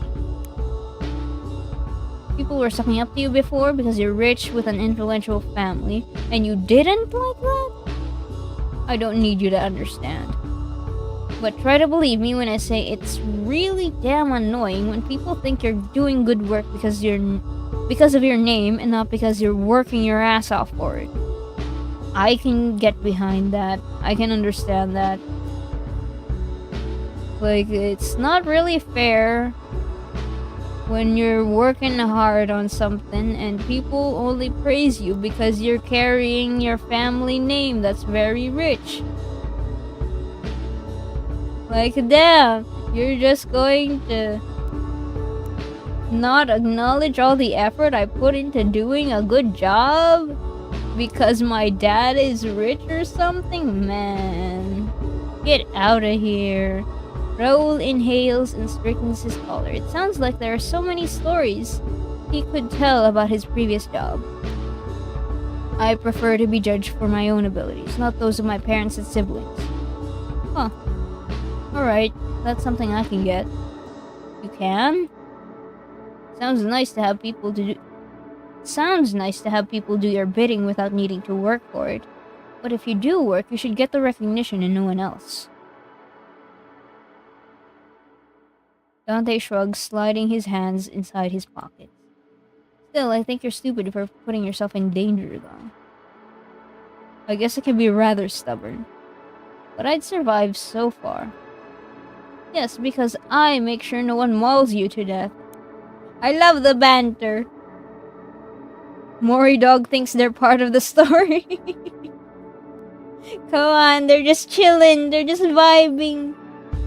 They're actually eavesdropping on this conversation between two cops. As we've established before, that's why you're my partner. You're doing a good job.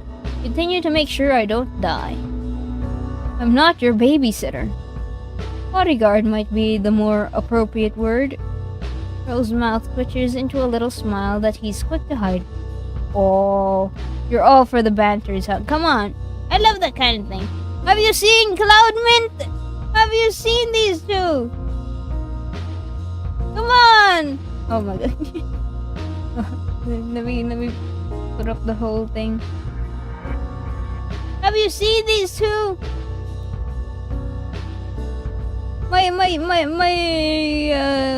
What's it called? My magnum opus. Banters to hell and back.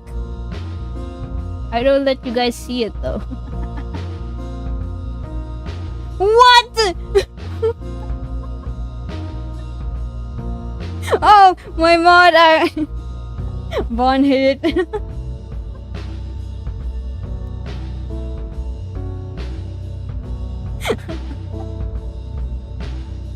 Flashbang. Cloudmint flashbang. Where did you learn that word, Nil?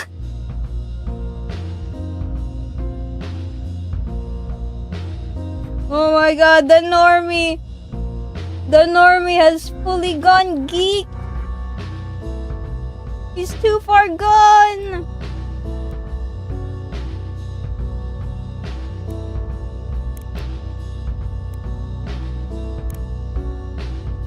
I forgot someone told me.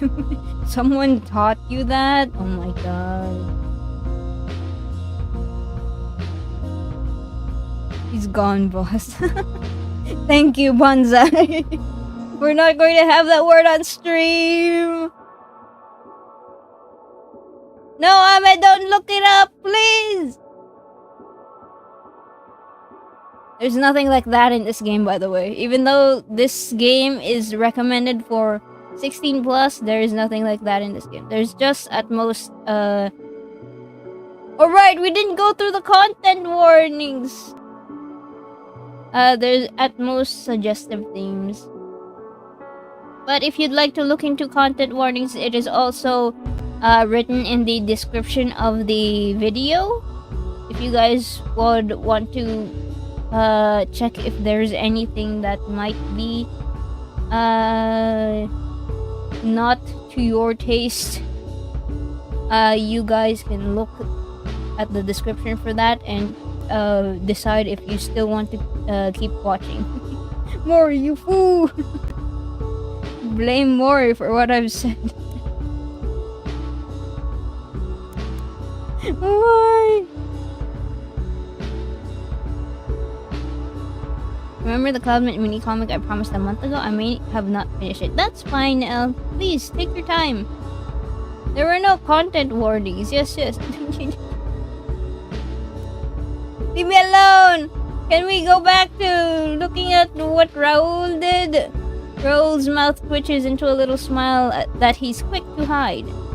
Although I doubt anyone could convince you to wear a suit. Or anything formal at all. You guys have a uniform? Raul's eyes move over Dante. Which is a bit of a shame. A bit of a shame? I'll have to reject your job offer. I'm stuck at the station for another while. What do you mean, Dante? Actually, the tension has been rising. Mori dog is feeling uncomfortable between these two now. Let's move down here. Come on. Sit beside me, Mori dog. The tensions are rising. Also, welcome, Jeff. Hi! Jefferson, hi! Certainly stuck for tonight, at least. The first place of interest is over there. Let's get this over with. We're just walking? Wow, it's really close then. Our first stop was indeed just the start of a long, long night. Many follow before the end is sight. The end is in sight. I'm going to choke the next person who wants to waste our time. As expected, or maybe feared, no one knows anything. We're in a club, guys. Ow! Not only does it take forever to make them talk, they also end up revealing that they haven't noticed anything, other than a couple more bodies than usual. What? Are dead bodies the regular for you guys? Oh my god. The relationships between the different groups of supernaturals are complicated, meaning that a corpse won't immediately cause others to react. With how close the place is to the slums, no one has the energy to care for strangers. I knew this case would be a hassle. This is the last place. Get it together. Raul steps up to Dante's side. Over the years, he's learned to recognize most of Dante's body language, including the signs of his rising annoyance. Oh, he has learned his mannerisms. Why are there two dogs now? Someone was asking for a cat Mori, and I gave them a dog Mori. Oh, dog Mori is hiding some of the text. Hold on, let me put them here. There we go.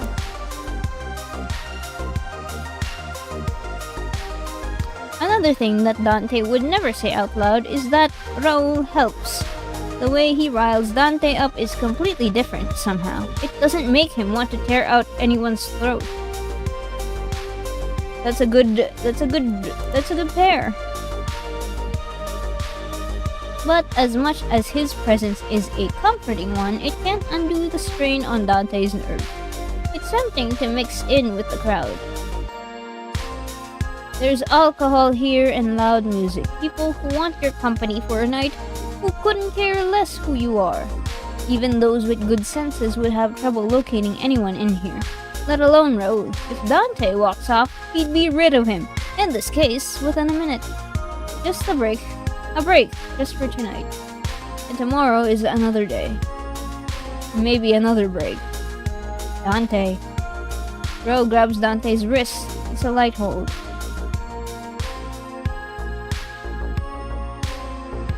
How are you always so quick to realize when I feel like leaving? Dang, I like these two already! Is Dog Mori eating my Wi-Fi wires? Why am I lagging? Yes, earlier Dog Mori chewed up the wires, so unfortunately there's going to be some malfunction.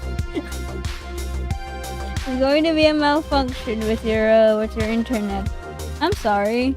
I had to leave him unattended.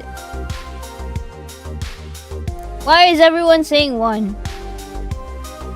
If I should finish Cat Mori first, say 2 if I should finish the mini-com. Oh! 1.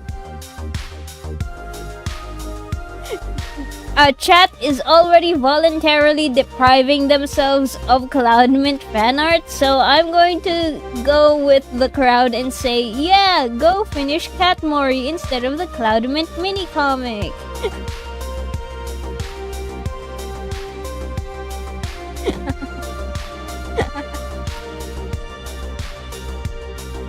Further depriving yourselves of Cloud Mint fan art. Wow!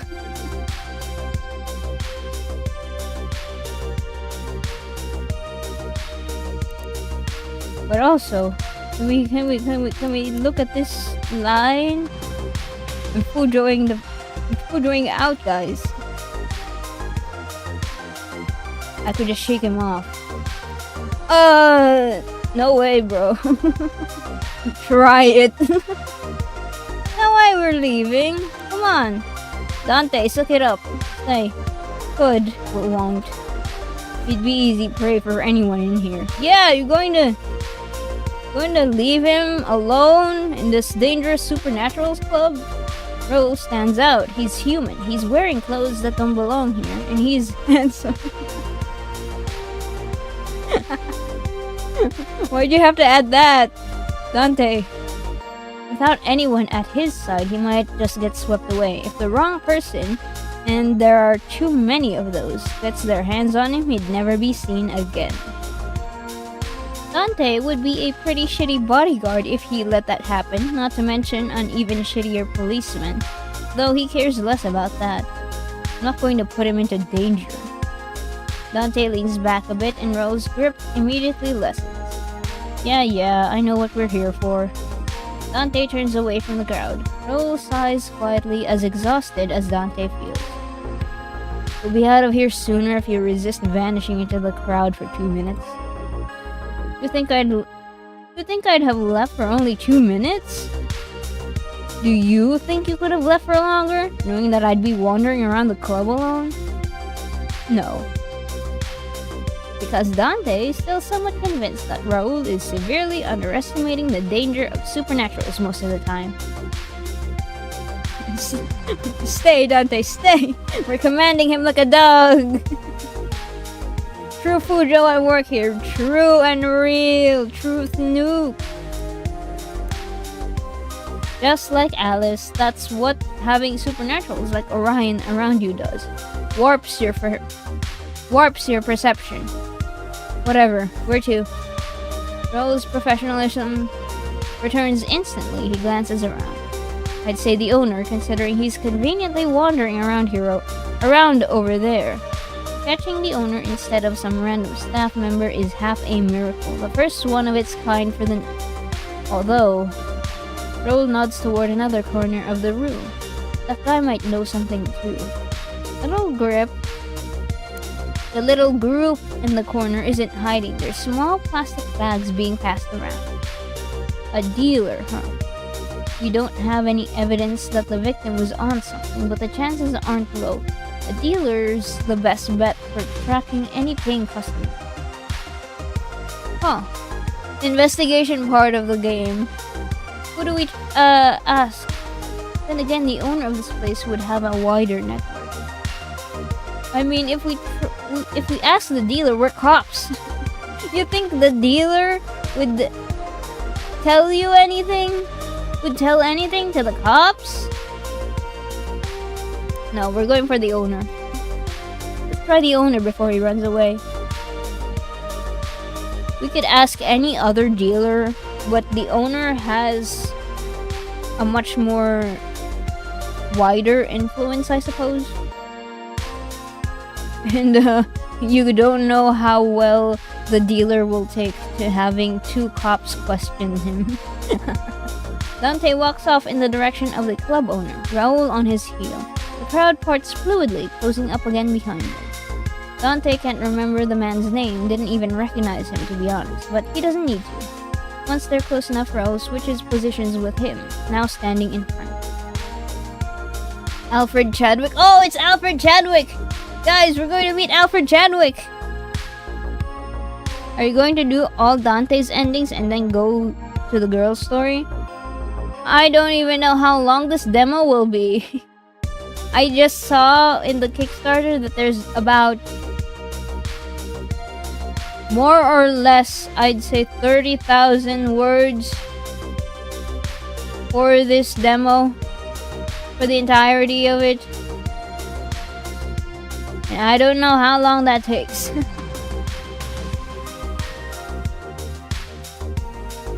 Oh, Alfred Chadwick, you know, the Chad.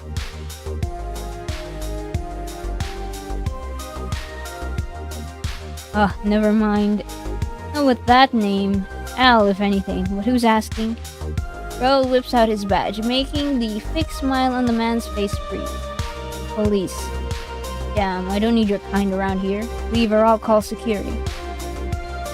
Al growls, showing off sharp teeth.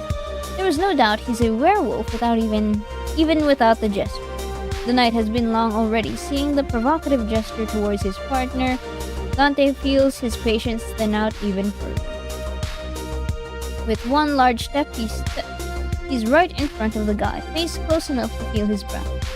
Then he growls. It's much darker. The sound has Al's eyes widening, whole body tensing up. Listen, you mangy mutt. You call security, I can assure you that blood will flow. If you want this to end without anyone in the hospital, you'll answer our damn question. The more cooperative you are, the faster we're done here. Understood? Werewolves are good at gauging their opponents. The man stopped showing off his fangs in seconds. Understood. Dante steps back, standing closer to Raoul now to show he won't allow any further threats. Al clears his throat, fixing his collar that hadn't even been touched, and tries to regain his composure. No need to be so aggressive. You started it! You bared your fangs at him! You bared your fangs at my partner here! Come on, bro! Can we start? Raoul looks at Dante rather than Al when he asks his question, though it's the werewolf who answers. Not here. Follow me. Storage room? Al leads them to a small room in the back. It's quieter than the main area, and no one's around to interrupt or overhear them. Al leaves Dante to close the door. He crosses his arms and leans against the wall, wary and defensive. What do you want? It's pretty simple. We heard about an odd fight right in front of your place. Someone died after a burst of aggression. What do you know about that?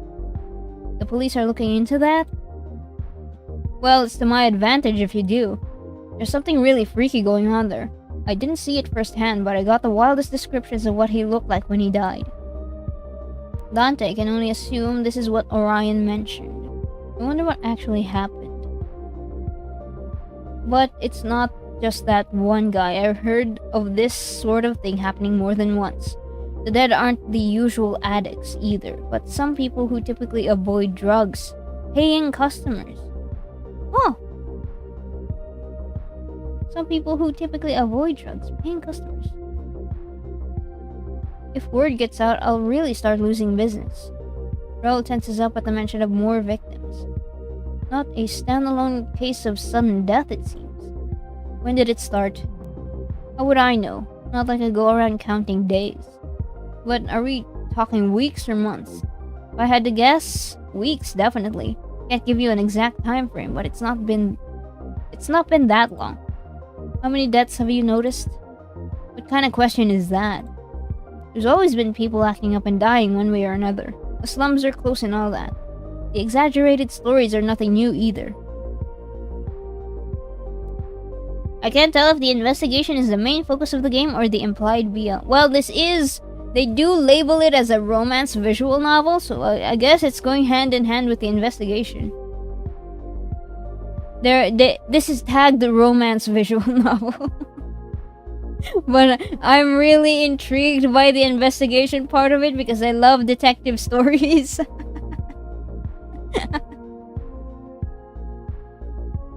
I just thought it was worse than usual till I started losing customers. And you didn't report any of the previous deaths? Al shrugs, looking uninterested. Started out more in the back alleys, nothing too visible on the surface. Raoul rubs a hand over his face. You all are really... What else do you know about the ones who've died? Well, you already said that they act aggressive, though that's playing it down. I've seen a little succubus rush into a whole group of supernaturals without a second thought. Drew a lot of onlookers, though I didn't see any of the weird things or the weird shit that people have been talking about. Sober? Drunk? On something? What exactly do you think I spend my whole night doing? I'd say if you're noticing whether the people are dying or customers or not, then you're also noticing whether they're buying something off menu. Wouldn't know about the details, but at least the succubus did like to party with a bit of something extra in your blood. So she's taking drugs? This is a romance video? I know, right? This is a romance visual novel. It says on the tin. They said, it says 6 romanceable characters for this game. You can romance 6 people. You can romance 3 people as Dante, and you can romance another 3 people as Cersei.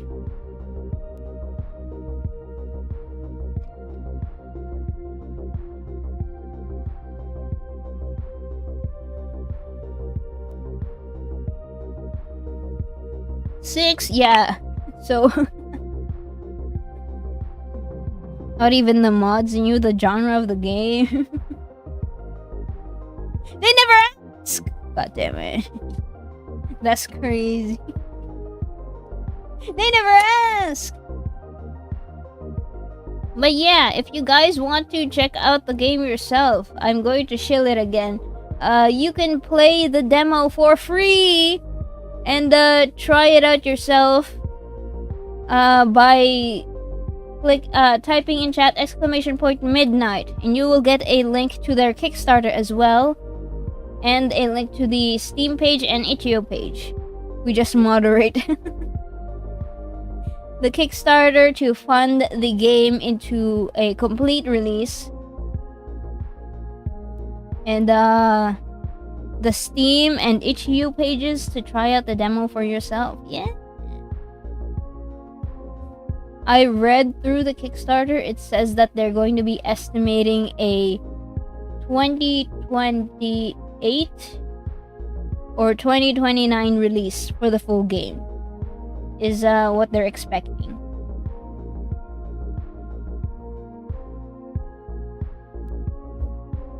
Yeah. Not a single one was the type to get that aggressive. What happened to the corpses? What happens to any corpse around here? If the police don't get to it in time, there's always someone happy to take a body along. Seriously, I don't know anything else, I swear. Your word's useless. Look, I don't want police around here. You leave me alone, I leave you alone. That's how it's always been, right? We'll leave you alone once you've told us everything. I have. So I won't have to come back here after finding something out. After finding out something else? Al hesitates, eyes wandering. I did say everything I know about the dead guys, which is basically nothing. If you want something else, there's an odd guy in a hood who's been seen nearby. Odd guy in a hood? Everyone steps into a tavern. There's an odd guy in a hood at the corner of the club.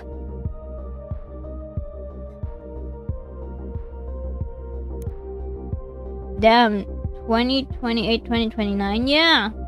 Game development takes time. They're going to be making an entire game for this. A full game. With intertwining storylines and multiple endings. By the way, there's multiple endings. There isn't like just one ending for this game. They're going to have to figure out like the whole branching narrative for it. The dealer earlier? Is it? A stranger? Stranger indeed. Fucking strange, that guy. How would you describe him? Tall, like... He motions with his hand, showing a size way above his own head. Tall. Wears some odd dress, oriental or whatever, with hood over his head. Everyone who's seen him says the same thing. He's scary, intimidating. Made them freeze up and want to hide even when he was just passing by. Did he talk to anyone? Not a single word. Sounds like a supernatural. What kind? No one knows. There's no scent on him. None. He appears out of nowhere without a sound and vanishes just as quickly. Are you sure that the ones running into him don't have a bad nose?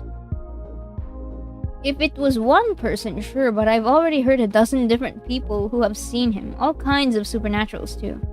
Raoul turns to Dante. Don't vampires have no smell? They do have one, it's just very subtle. Not to mention that the smells of your environment stick to you. It's weird to say that someone smells like nothing. Suspicious, right? There's stuff that changes your scent, but no one would go for nothing. Smelling like nothing stands out worse than anything else could. Not that you'd know, human. Whoa! Okay, sure. Come on. Hello, Tic Tactical. Hello, welcome in. A cookie, yeah. Yeah, enjoy your cookie. Mori defining what more than one ending in 3 different ways. I need to hammer it into you guys. But yeah, we're currently questioning a shady club owner for what he knows about some suspicious incidents. I don't need a dog's nose to understand that. A dog? Al gapes, then looks over to Dante, as if fully expecting a fellow werewolf to take offense to being compared to a dog. Got a problem? You look like one to meet you. No! Little does he know that a hellhound doesn't appreciate being compared to a werewolf either. I totally watch 56 streams. You get some fake cookies in there, Ahmed, don't worry. Be racist to Al. What? Oh my god.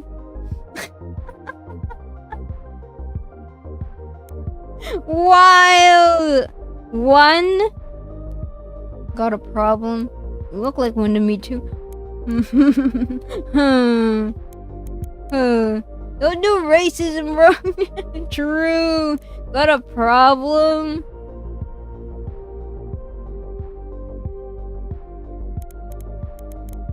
Got a problem? If my partner says you're a dog, then you're a dog. Got a problem with... No way, he's taking his side. Aww. We're your friendly neighborhood police. Feel free to tell us if you have complaints. It may not be the right moment to say so, but I don't even think it's that bad of an insult. There's no were-dogs. There are no were-dogs, so you're basically calling him an animal rather than a humanoid. Ah. How come you haven't gotten offended when I call you a dog? Why is this a question you're asking to Dante in front of Al? First of all, I have. Second, you're my partner. I'm not going to kill you over something like that. Judging from the look on Al's face, he is currently reevaluating the kind of partners the two in front of him are. Whoa! Even Al is getting the vibe here. Oh my lord! Both options were racist. The art in this game is really pretty. Yeah, true. Their lead artist for this game is Viperfish. If you are aware at all about monster artists, Viperfish is a pretty popular monster artist. I actually really like their art. He did some work on Monster Prom as well, but I don't know which game. But yeah, I've just been sitting patiently waiting for like more content, more art from Viperfish. But like, here it is. Here's the work by Viperfish, and I'm so happy. I knew I recognized it. Yeah, I love Monster Prom. Yippee! So unbelievably much. Yeah, this is their lead artist for this game is Viperfish. So I suppose these are drawn by Viperfish himself. They do have other artists to work on the game, but if I'm not wrong, the character sprites are by Viperfish.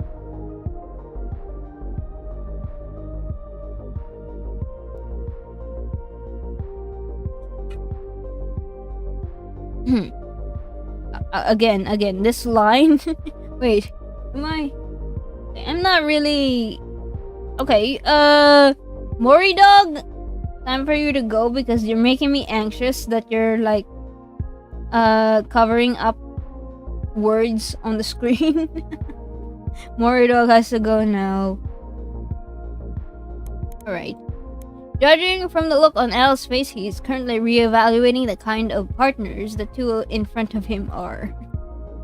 It's not like there's a difference from me being called a werewolf day in, day out. Might as well get called a dog too. Oh. Al's shoulders slacken with exhaustion, and he waves his hand to call them back to attention. Is that enough for you to leave? Anything else I can tell you is just random stuff. People having affairs, magic experiments failing, cartel doing cartel stuff. Oh! Yeah, right, we have a cartel. A colluding organization of several drug lords. The North Haven cartel caters primarily to supernaturals, with very few of their products reaching human hands. Since they started working with Xeno, their products have caused significantly less side effects, earning them a less negative reputation even outside North Haven. There's not much known about the current leader. The museum burned down or something? I don't know. SSF was sniffing around for that last one. That tall, grumpy vampire with the white hair has been snooping. Again, what is SSF? The Supernatural Secrecy Force is a privately owned counter-terrorism and intelligence agency, secretly operating under political and financial support from multiple governments and private individuals. Their key priority is to shield the existence of the supernatural world from humans. The SSF has offices all around the world, but they hold more power in some places than others. Most SSF agents are supernaturals, but the higher-ups are almost exclusively human. Though the SSF claim to care for the best interests of humans and non-humans alike, the regulations often put supernaturals at a disadvantage. The supernaturals who have decided to sign up to work for the SSF are, at best, distrusted by other supernaturals. At worst, they are completely ostracized. Oh, they hate them. Now there's only one dog? Yeah, cry about it. Cry about it. Abraxas? That might be interesting to hear more about. Dante tilts his head, tempted to ask more about it, but Raoul shakes his head. Something for later. I have one last question, then we're done. Get it out.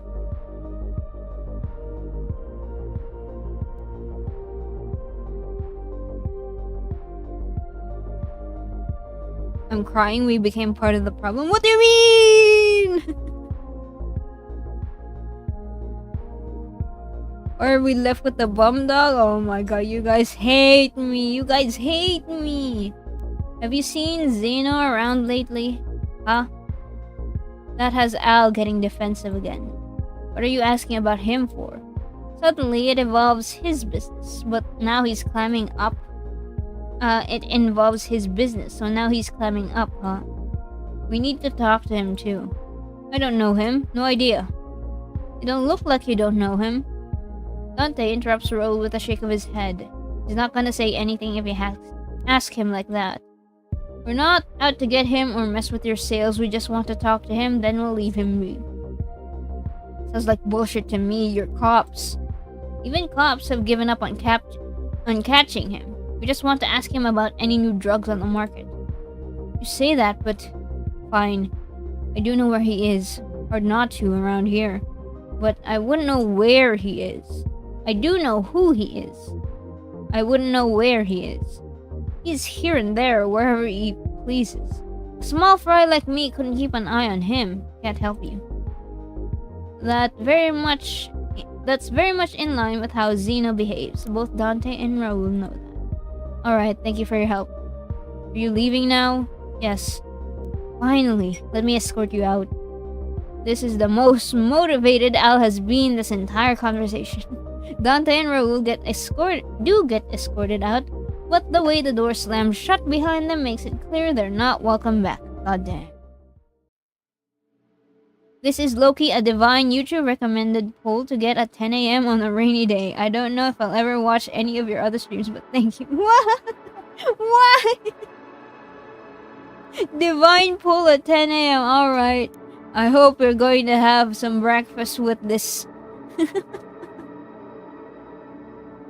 I should have punched him just once. Dante!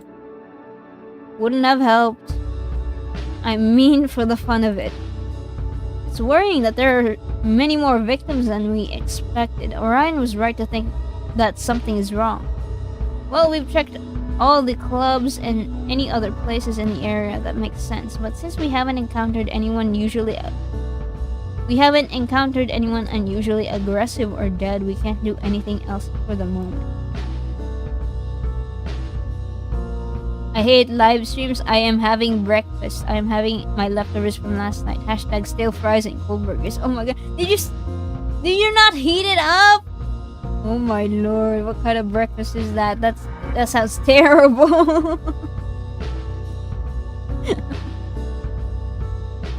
That Mori post I tagged you. Can you share it on the community tab so everyone can see it too?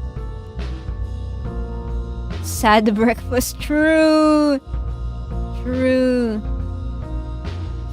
Posted in the community tab. Okay, we're going on a little tangent, guys.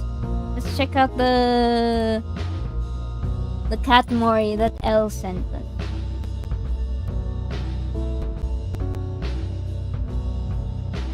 Oh my lord! Oh my god! Okay. Can I have it on stream? Can I put it on stream? L, can I have your permission for it? Oh my gosh! Oh my gosh! Look at this thing. Yes. Okay. Thank you. Ah! Look at it! Ah! Oh my god, that's so cute. Thank you. Ah, captures the dumb face perfectly. Oh my god. Oh. Okay, I'm putting this on my head. Hold on. Let me put it on my model.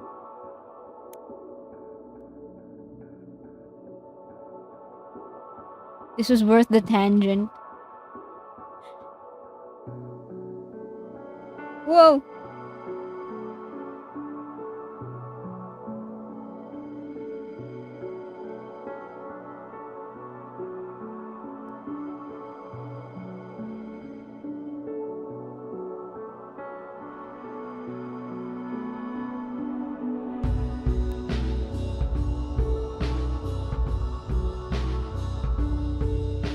No way!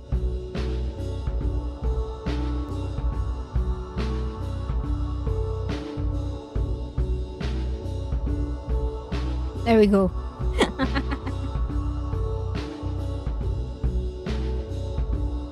You should tilt it so it looks like a little hat. Hold on.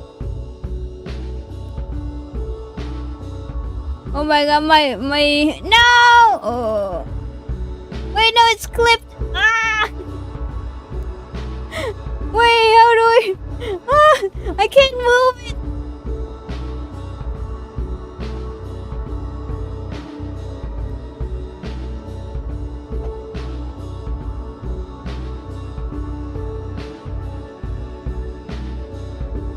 Locked. No, I don't mean to lock it.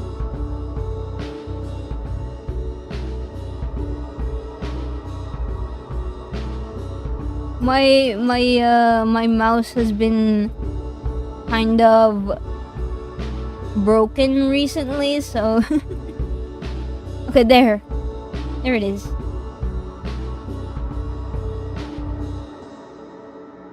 Can we get rid of the mean dog that denies us cloud mint and just keep the cat?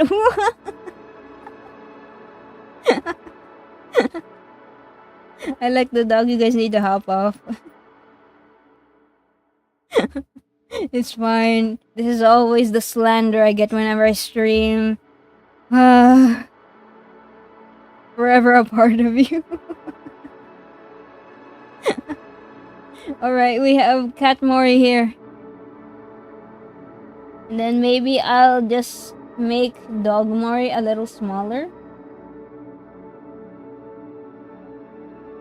Here. So I don't have to feel anxious about them covering any kind of text. There we go.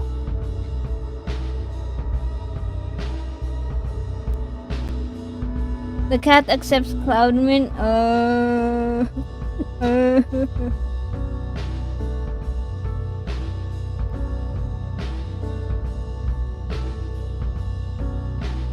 Alright, back to the game, guys. Back to the game.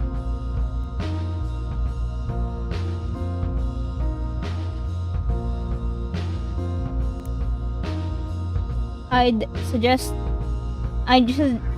suggest you see if you can find Zeno.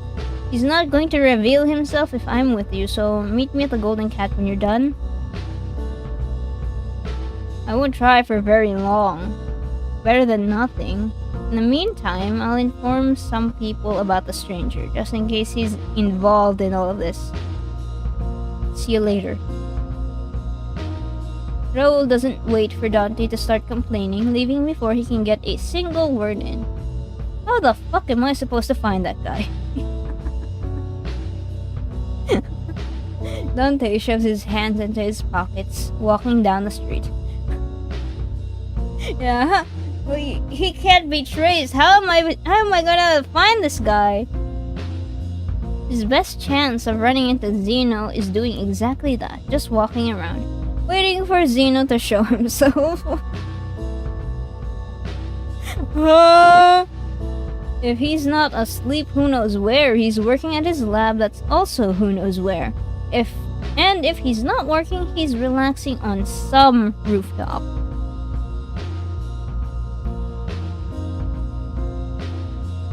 As one of the main designers for an astoundingly large circle of cities, Zeno should be a more dangerous guy, but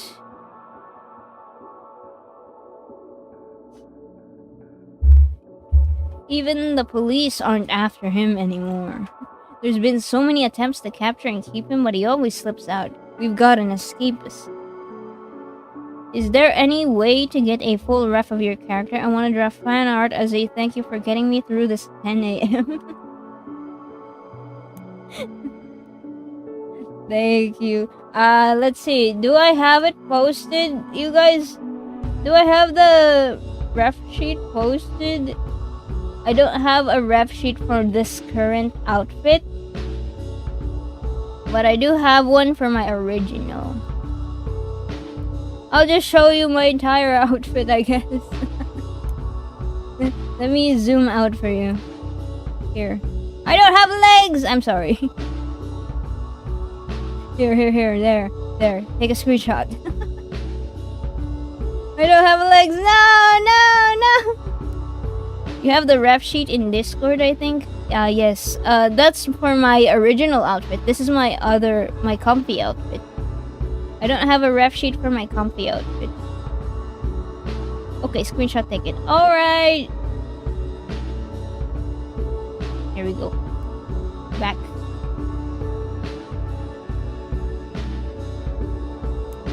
I'm looking forward to whatever you make. Tic Tac. Imagine having no legs, massive skill issue. I get slandered for anything and everything here, man. Not to mention that there'd just be someone worse filling in his position if he's gone. Most of the time, Zeno is friendly. He minds his own business, and he doesn't pick fights. He's not a direct threat to others, even a child would be safe around him. As long as you can make sure he doesn't feed them anything weird. You should never trust Zeno around food or drink. Zeno doesn't show up as he walks around. Dante's patience reaches its limits and he stops. Fuck this, I'm leaving. What? I was just about to stage a dramatic entry.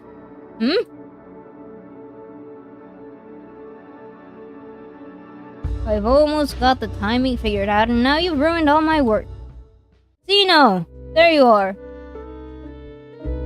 We got a CG! Don't worry, Mori, I'm still your yes man. That doesn't feel very comforting, Bonsai. Knowing how much of a doormat you are, Also, ayo, Zeno! Zeno's sitting on top of a roof, but his voice carries as clearly as if he were standing right next to Dante. Here I am! You've been looking for me. I have. Come down. Zeno doesn't even consider it. No way! We must stay apart, for I never know when you might turn on me, taking advantage of me letting my guard down to arrest me. Have I ever tried to arrest you?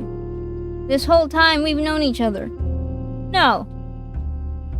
So I'm not gonna start now. Come down. Don't want to. I feel like our current distance is fitting. Cute. Something about the distance between our hearts? What? Are you ever going to stop talking nonsense? Zeno grabs his chest in a dramatic gesture. A cop and a criminal can't be friends. You being down there and I up here is the representation of that. Get it? Yeah, I got it. We are friends. Still need to talk to you. Pointy teeth. You have two mods. One is an angle, the other is the demon that roasts you. I wonder who is I wonder who, Ahmed. I wonder. He was the one behind you at the start of the stream? Romance this one, Mori, please. I don't think we can romance anyone in this demo. I'm not sure. When I looked into the demo, it just says the common route. I'm not sure what that means. I don't think we can romance them in the demo.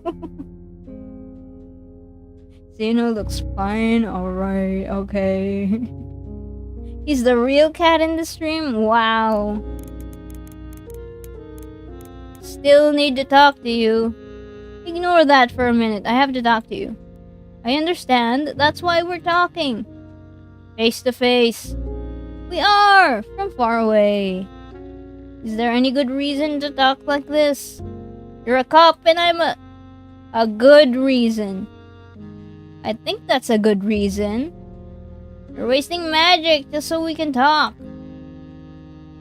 It's worth it to talk to you.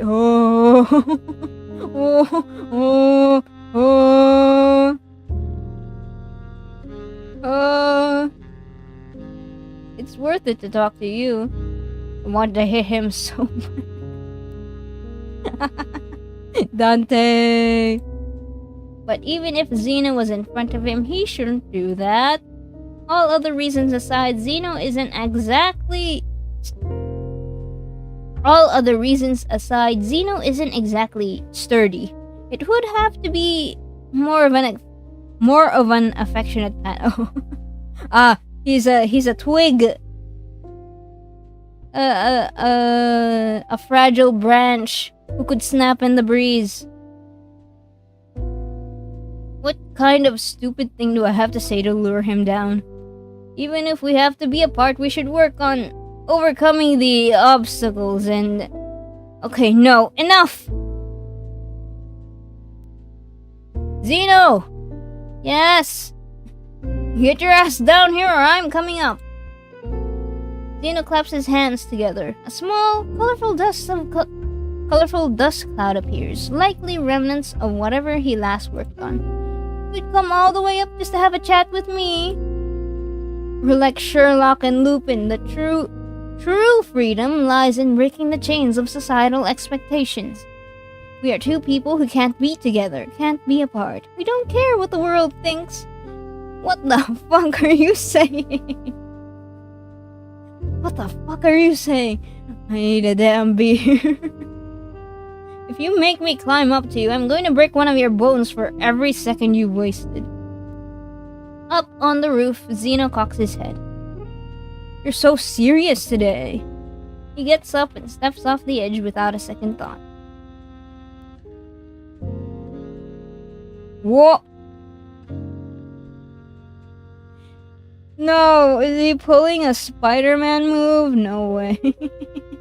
Zeno's body appears from above, hanging upside down, bouncing slightly as he stops right in front of Dante. Hey look, I've been getting the hang of a new trick. It takes some practice and all the blood runs to your head, but it works. Ugh. Without comment, Dante grabs Zeno by the waist and turns him around mid-air. Get rotated, idiot! Zeno squeaks like a toy but doesn't struggle. I could snap him in half by accident. He's fragile. Finding himself the right way up again, the wizard stops hovering and places his feet on the ground. Alright, let's see what wizards are. Wizards and witches, a subspecies of humans, born with the ability to use their life force as magic. Oh, they use their life force as magic? Their substantial life force grants them double, sometimes even triple, the life expectancy of normal humans. They are immune to most human diseases. So that makes up for the fact that they have a massive life force, is that they use that life force. They use it up. They are immune to most human diseases. Although it varies from one wizard to another, no wizard has an unlimited life force. When a wizard has exerted their supply, they must take time to rest and recover. Otherwise, they may experience magic sickness.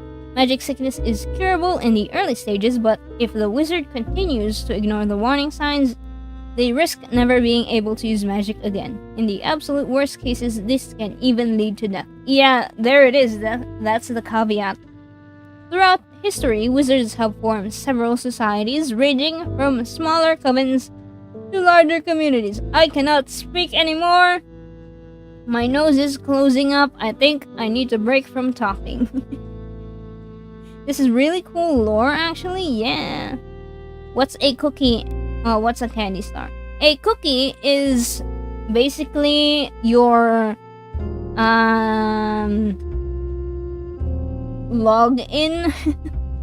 login counter, your check-in counter. It counts how many streams you've come and said hi in. So it gives you one every stream that you visited. And then candy stars are things that you earn as you watch my stream. You can use candy stars to bonk or pat me. That's about what you can do with candy stars so far.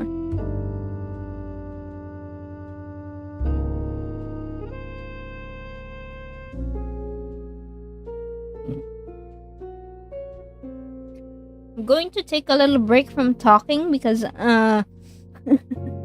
my nose is closing up and I'm feeling a little sinusy, I suppose. I sound like a nerd now. I sound like a nerd. So far, there's gonna be more in the future. Yeah, I think I'm going to be adding more reward things for candy stars, but I haven't thought of it yet.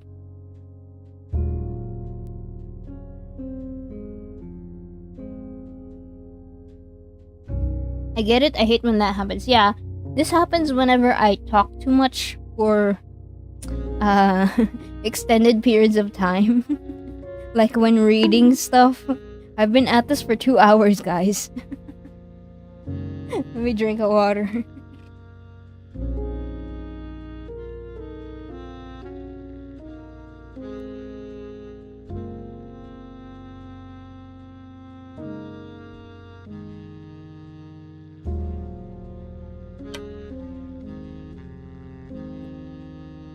Minutes left. Oh my god, it is! You're right, Elle. I usually end stream at 5 p.m. There's only 30 minutes left. Would you guys like a continuation of the demo after we finish this?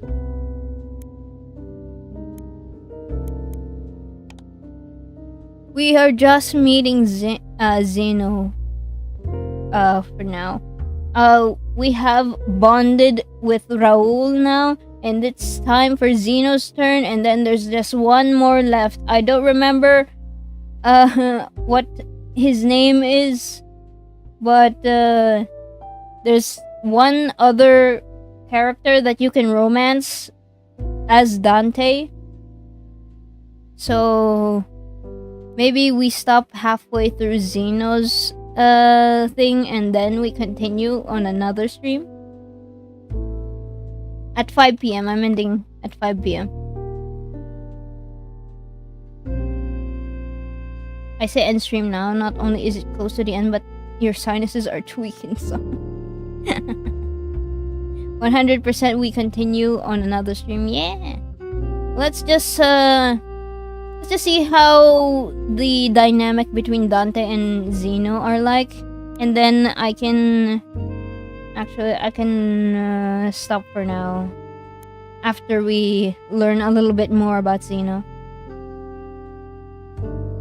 Also, I need to put attention to the to this line exactly because I think this is really cute. He spins him mid-air and squeaks like a toy. I love this line. When's the next stream coming? For Burn the Midnight Oil, I'm not entirely sure because I have another stream scheduled on Friday. That's not Burn the Midnight Oil. How would that look like, the spinning? I want to draw it. I want to draw it. But like that'll take a bit. I don't want to go on a side quest right now. I'll do it offline and then I'll share it on the community tab, I suppose. So you guys can see as well. Because I think it's really funny.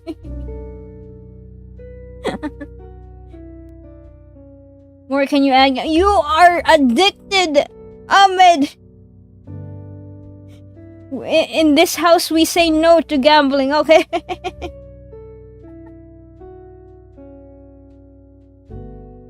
But yeah, there's going to be another stream on Friday, but it isn't going to be Burn the Midnight Oil. We will be checking out Ina Dream Barbecue on Friday. I have been wanting to check out that game for so long, since last year when it came out. So on the essentially the anniversary of the game release, I'll be checking out Ina. Look forward to that. The waiting room is already up, so you can click the little notify me button on the waiting room to get pinged when the stream starts. Yeah. You literally play a gacha game that has gambling. Let me gamble points. Eventually, Ahmed. Just be patient. Patience rewards you. Okay. Back to the game. What's wrong? Usually you play along for a bit. Oh, he's pouty. I'm not falling for the sad puppy facade. Not today!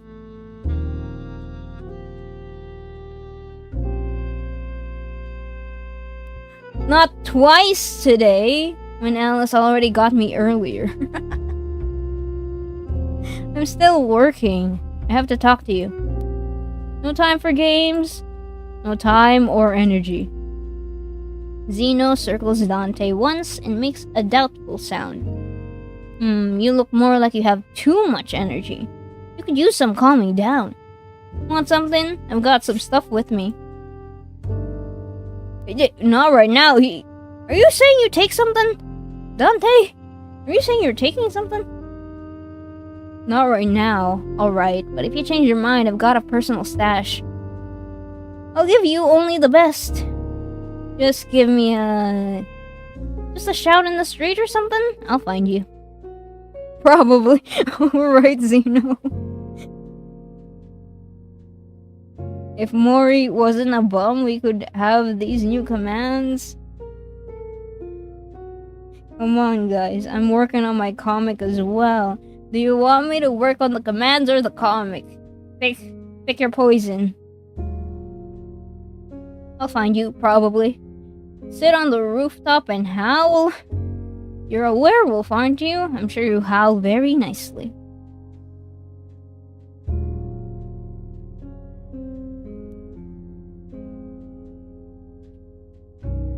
We'll remember to call you by howling in the future. But about the thing I'm here for.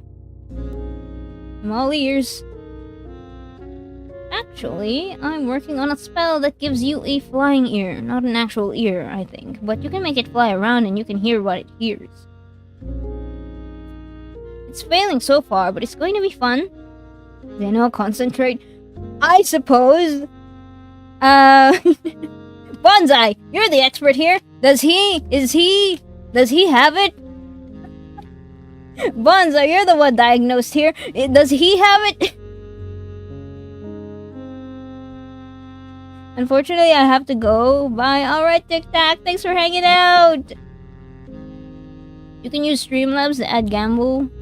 I don't want to use Streamlabs. Jangles keys. I enjoyed the stream. It was very relaxing. You earned a new sub for sure. Thank you, Tic Tac. I'm glad you think so. I'll also make sure to read your Chud webcomic. No way, no way. Bye. Have a good rest of your day. That's crazy. Alright. Alright. What's the verdict, Bonsai?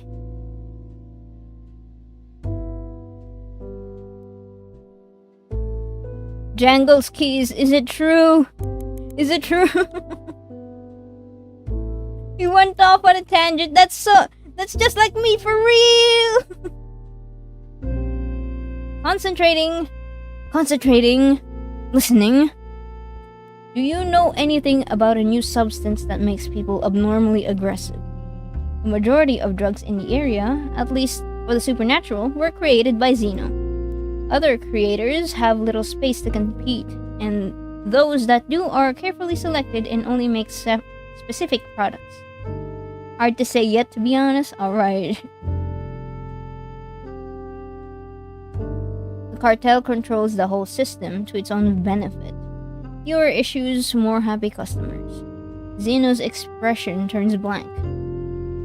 A new drug. Anything you made or were involved in recently? Or any new substance from anyone else? You don't remember. Zeno pulls a hand through his hair, messing it up. It leaves a little trail of blue powder. There's so much stuff I work on and so many recipes. How can you expect me to remember everything? He's just like me for real! He has so much stuff he works on. He's just like me for real! How do you expect me to remember everything?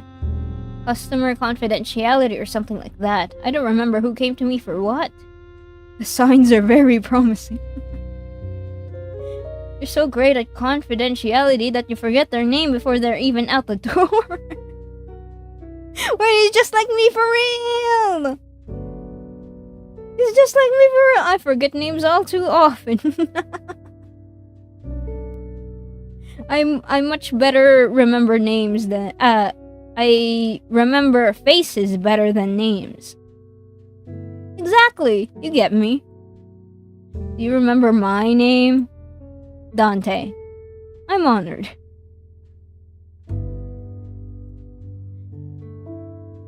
You're my sworn nemesis. Of course I remember your name. How many people's names do you know? Like 15? 20? Should have expected this. This guy doesn't remember anything from 5 seconds ago if he doesn't want to. Wait, he's just like me! I've said that 3 times now! Oh my god. What a way to live your life. It's a nice life. You should try it. Not thinking about stuff that doesn't have to bother you is great. I can use that time and energy for other things. Unlike you right now. Sometimes Zeno's suggestions actually make sense. It's odd because usually nothing about him does. Rather than worry about who I'm working with or what they're doing, I prefer to think about nice things, like my next meal, for example. We should go eat out together sometime. Weren't you just blabbing about keeping your distance? We don't have to go. I didn't say no. I'm also just saying. Dante blanks out for a moment, thinking about his next meal. It does sound nice. Dante, a true dog. Zeno is just like me too. I forget so much often. Maybe he does have it. Oh my lord.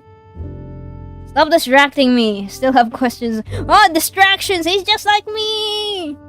We go off tangent. Go off on a tangent on a side quest. Still have questions. And I still have answers. Or not. We'll have to see. All of us in stream love Zeno. You know nothing. I know nothing. Listen, it's not the usual party drugs. It's deadly. Kills people. It's what? From one moment to the next, it's like a switch is flipped. Zeno's tone changes completely. Who fucked that up? Who fucked that up? They aren't supposed to kill. Dead customers are bad customers. And that gets the police on our backs. True. Wow, he's pissed. Only people who are alive can buy more. That's just basic business logic.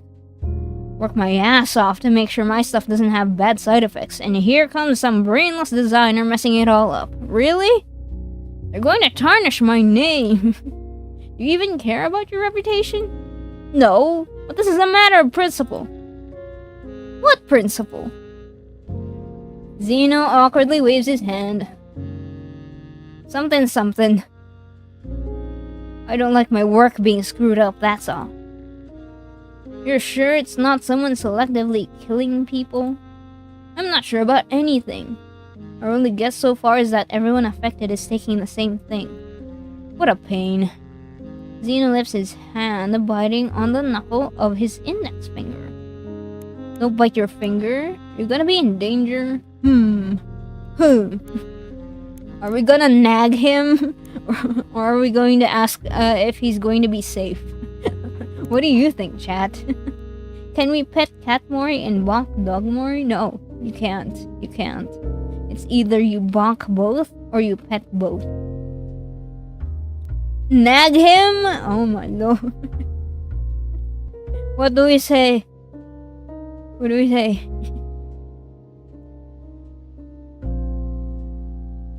I just noticed actually that the head pat thing takes longer for for Dogmar than it does for me, I think.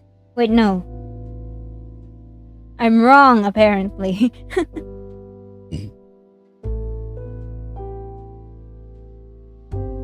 No, don't bonk me, please. Don't bite your finger. Do we nag him? I'm saving again. Save. Well, he can take care of himself, I suppose. Okay. So the saving thing takes a little while to happen. There's like a lag to it. I'm concerned every time, so I had to like click twice. But let's go back. Neil, you directly hit Cat Mori. True! So stop bonking me! Stop bonking me so you don't hit Cat Mori. Oh my lord. Don't bite your finger. Stop that. What? Biting your finger, you're leaving marks. Zeno lowers his hand and covers it with his other one. No! Did we make him feel bad? No! Does the thought of someone interfering with his work stress him out that much? Oh, it's a stress habit. But also, we made him sad! It's Mori's fault. No! Bonsai said to nag him! Come on, I'm only following chat's command! I'm going back. I'm going back. I'm going back. I feel bad. Finally loading. My first save scum.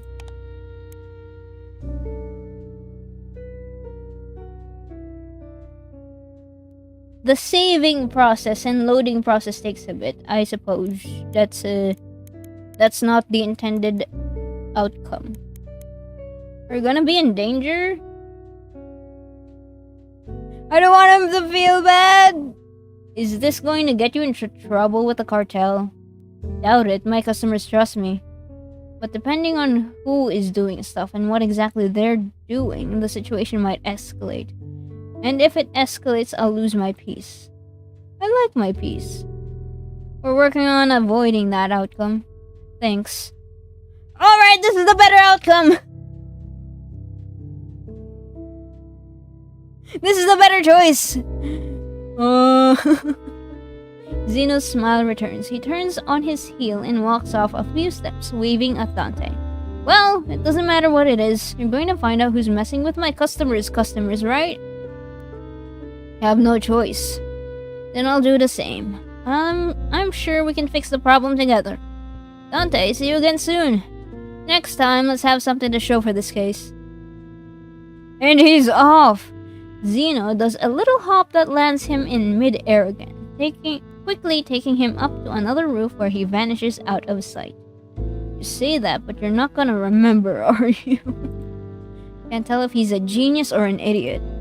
At least he managed to find Zeno and hear what he has to say. But I'd have liked something more useful. This whole night has been a waste. Doesn't help his mood. Dante rubs his hands over his face. Whatever. I did my work. Raoul should be waiting for me. Time to finish up for today. It takes a moment for Dante to find his way, but soon he's walking down another alley to get to the bar.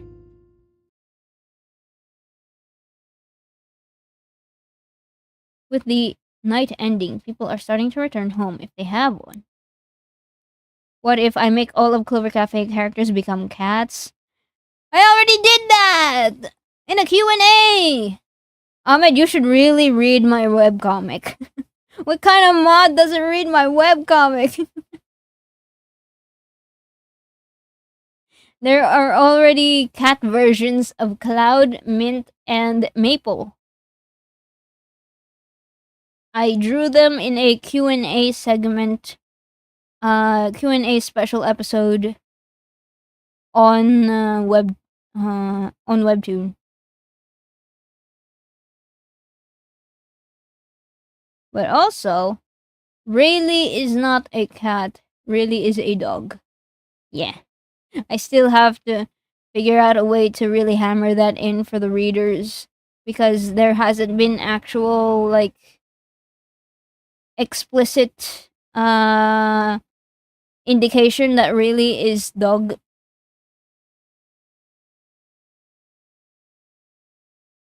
My bad, bro. Do you think a person like me, a mod on 12 channels, have time? Why? Oh my god. Oh my god. I have nothing else to say. Should I call my mod unemployed? Discord mod vibes? No!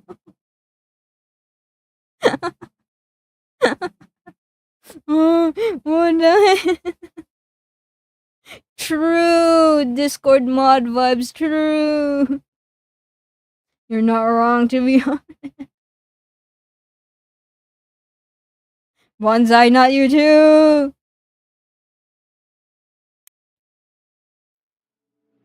Alright. Tired yawns, drunk ramblings, and happy hollering can be heard, though Dante takes the quieter streets on purpose to avoid them.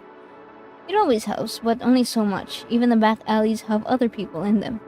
Dante quickens his pace, listening despite himself for any surly remarks or angry, slurred muttering.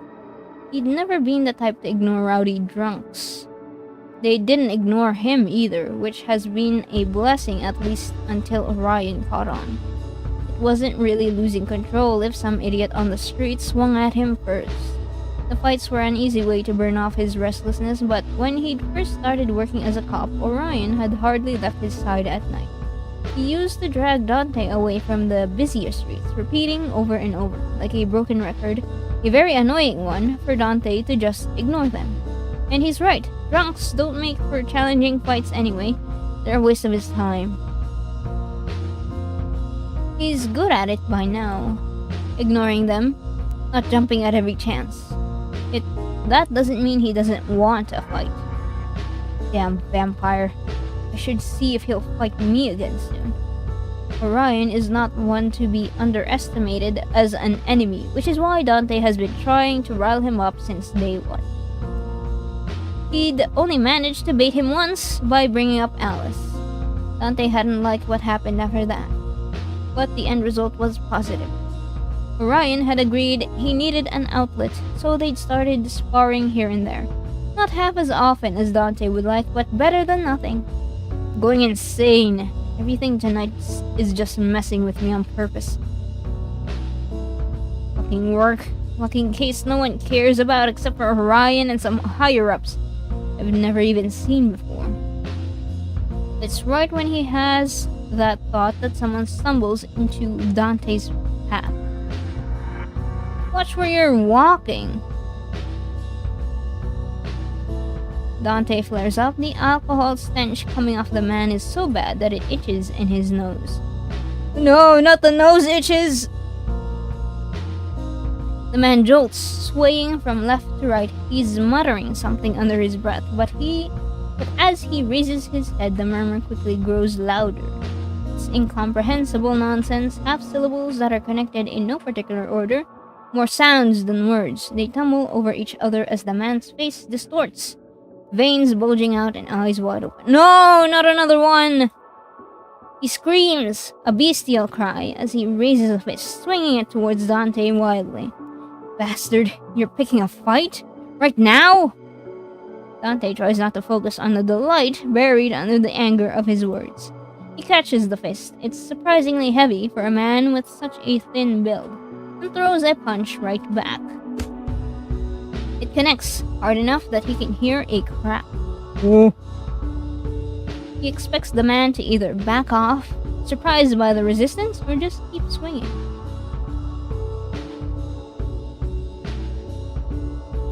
Love that snarky grin. Oh my god, Bonsai's down bad for Dante. What he doesn't expect is how the man turns, not at all reacting to whatever just broke. He bares his teeth, getting ready to bite right into Dante's hand. Is he a zombie? Are we getting zombies?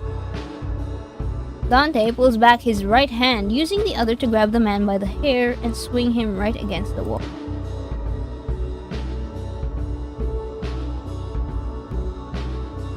What do you mean he was going to bite? Is this a zombie? Whoa, there's a dull thud and the man slumps down. Ah, shit. Come on. Seriously? Dante groans. The man is not strictly human. Under the alcohol and the sense of other supernaturals, he smells like a wizard. Sadly, him being a wizard doesn't exactly fix his human frailty, and as Dante strains his ears, he can't hear him breathing anymore. Did you just kill a guy? Come on, dude. I know you're angry, but like... Come on, dude. 5 p.m. now? Okay. I need to find... Okay, this is actually a great place to end it. Alright. Let's save. There we go. Shit. Aw, shit indeed. Really is. Yeah, okay. This is all the time I have for today, guys. We'll continue this on another time. Hopefully soon-ish. Because I'm really enjoying it so far. I'm really having fun. I also look forward to eventually getting into Circe's story as well. Because Circe is very interesting. Her thing is about investigating a missing person case. And I wonder if it connects to anywhere around Dante's case as well. Maybe it's a whole overarching plot of a mystery in the town of North Haven, which is really fun. I love this. Romance Zeno when? To be honest, he was one of the first prospects that I was thinking of romancing until I actually noticed the way Raul and Dante's banter was written. It was so fun. However, Dante and Zeno's banter is also really cute. I really enjoyed their exchange as well, and I'm looking forward to the third person that we are going to be meeting as Dante, that we are also able to romance. So we will be figuring out or finding out who that is in the next time that we play the game. Alright, see you guys! Stop your dog chewing on basement Wi-Fi wires. I can't control the dog. I'm sorry, but Dog Mori cannot be contained. You'll just have to live with it. Alright, bye guys. Also, with Circe's side of the story, I'm really interested in romancing Nocturne. Or maybe her assistant, her like... I don't remember what his title is, but I'd love to also meet Edgar as well. Was it Edgar? Oh no. Guys, click !midnight so I can learn about the romanceable characters again. I need the link. Come on. !midnight. Okay, I can get the Kickstarter link. But yeah, if you guys can't wait for me to stream for the next stream, you can always try it out yourself. It's available to play for free, the demo. So you can check it out yourself and try to meet the characters on your own time. Mori LARPing. I'm not LARPing! I just forget easily. I'm like Zeno, for real.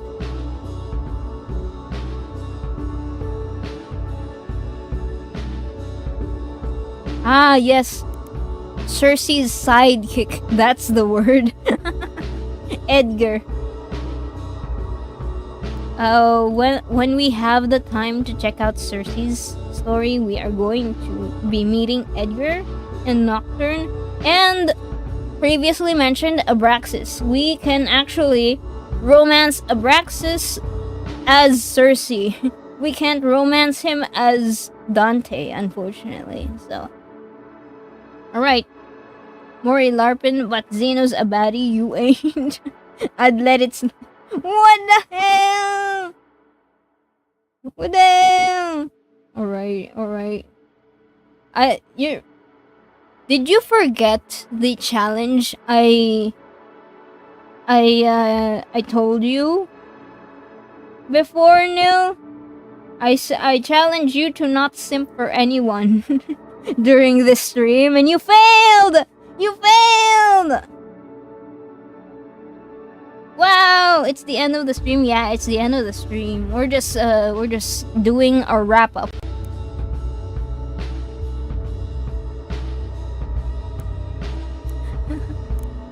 We're wrapping up. I told you, I challenged you to not simp for anybody, but you were simping for Xeno. I tried so hard, you. I got you. Alright. That's it for me. I'm ending. That's not fair. That was my challenge and you failed. Okay, bye.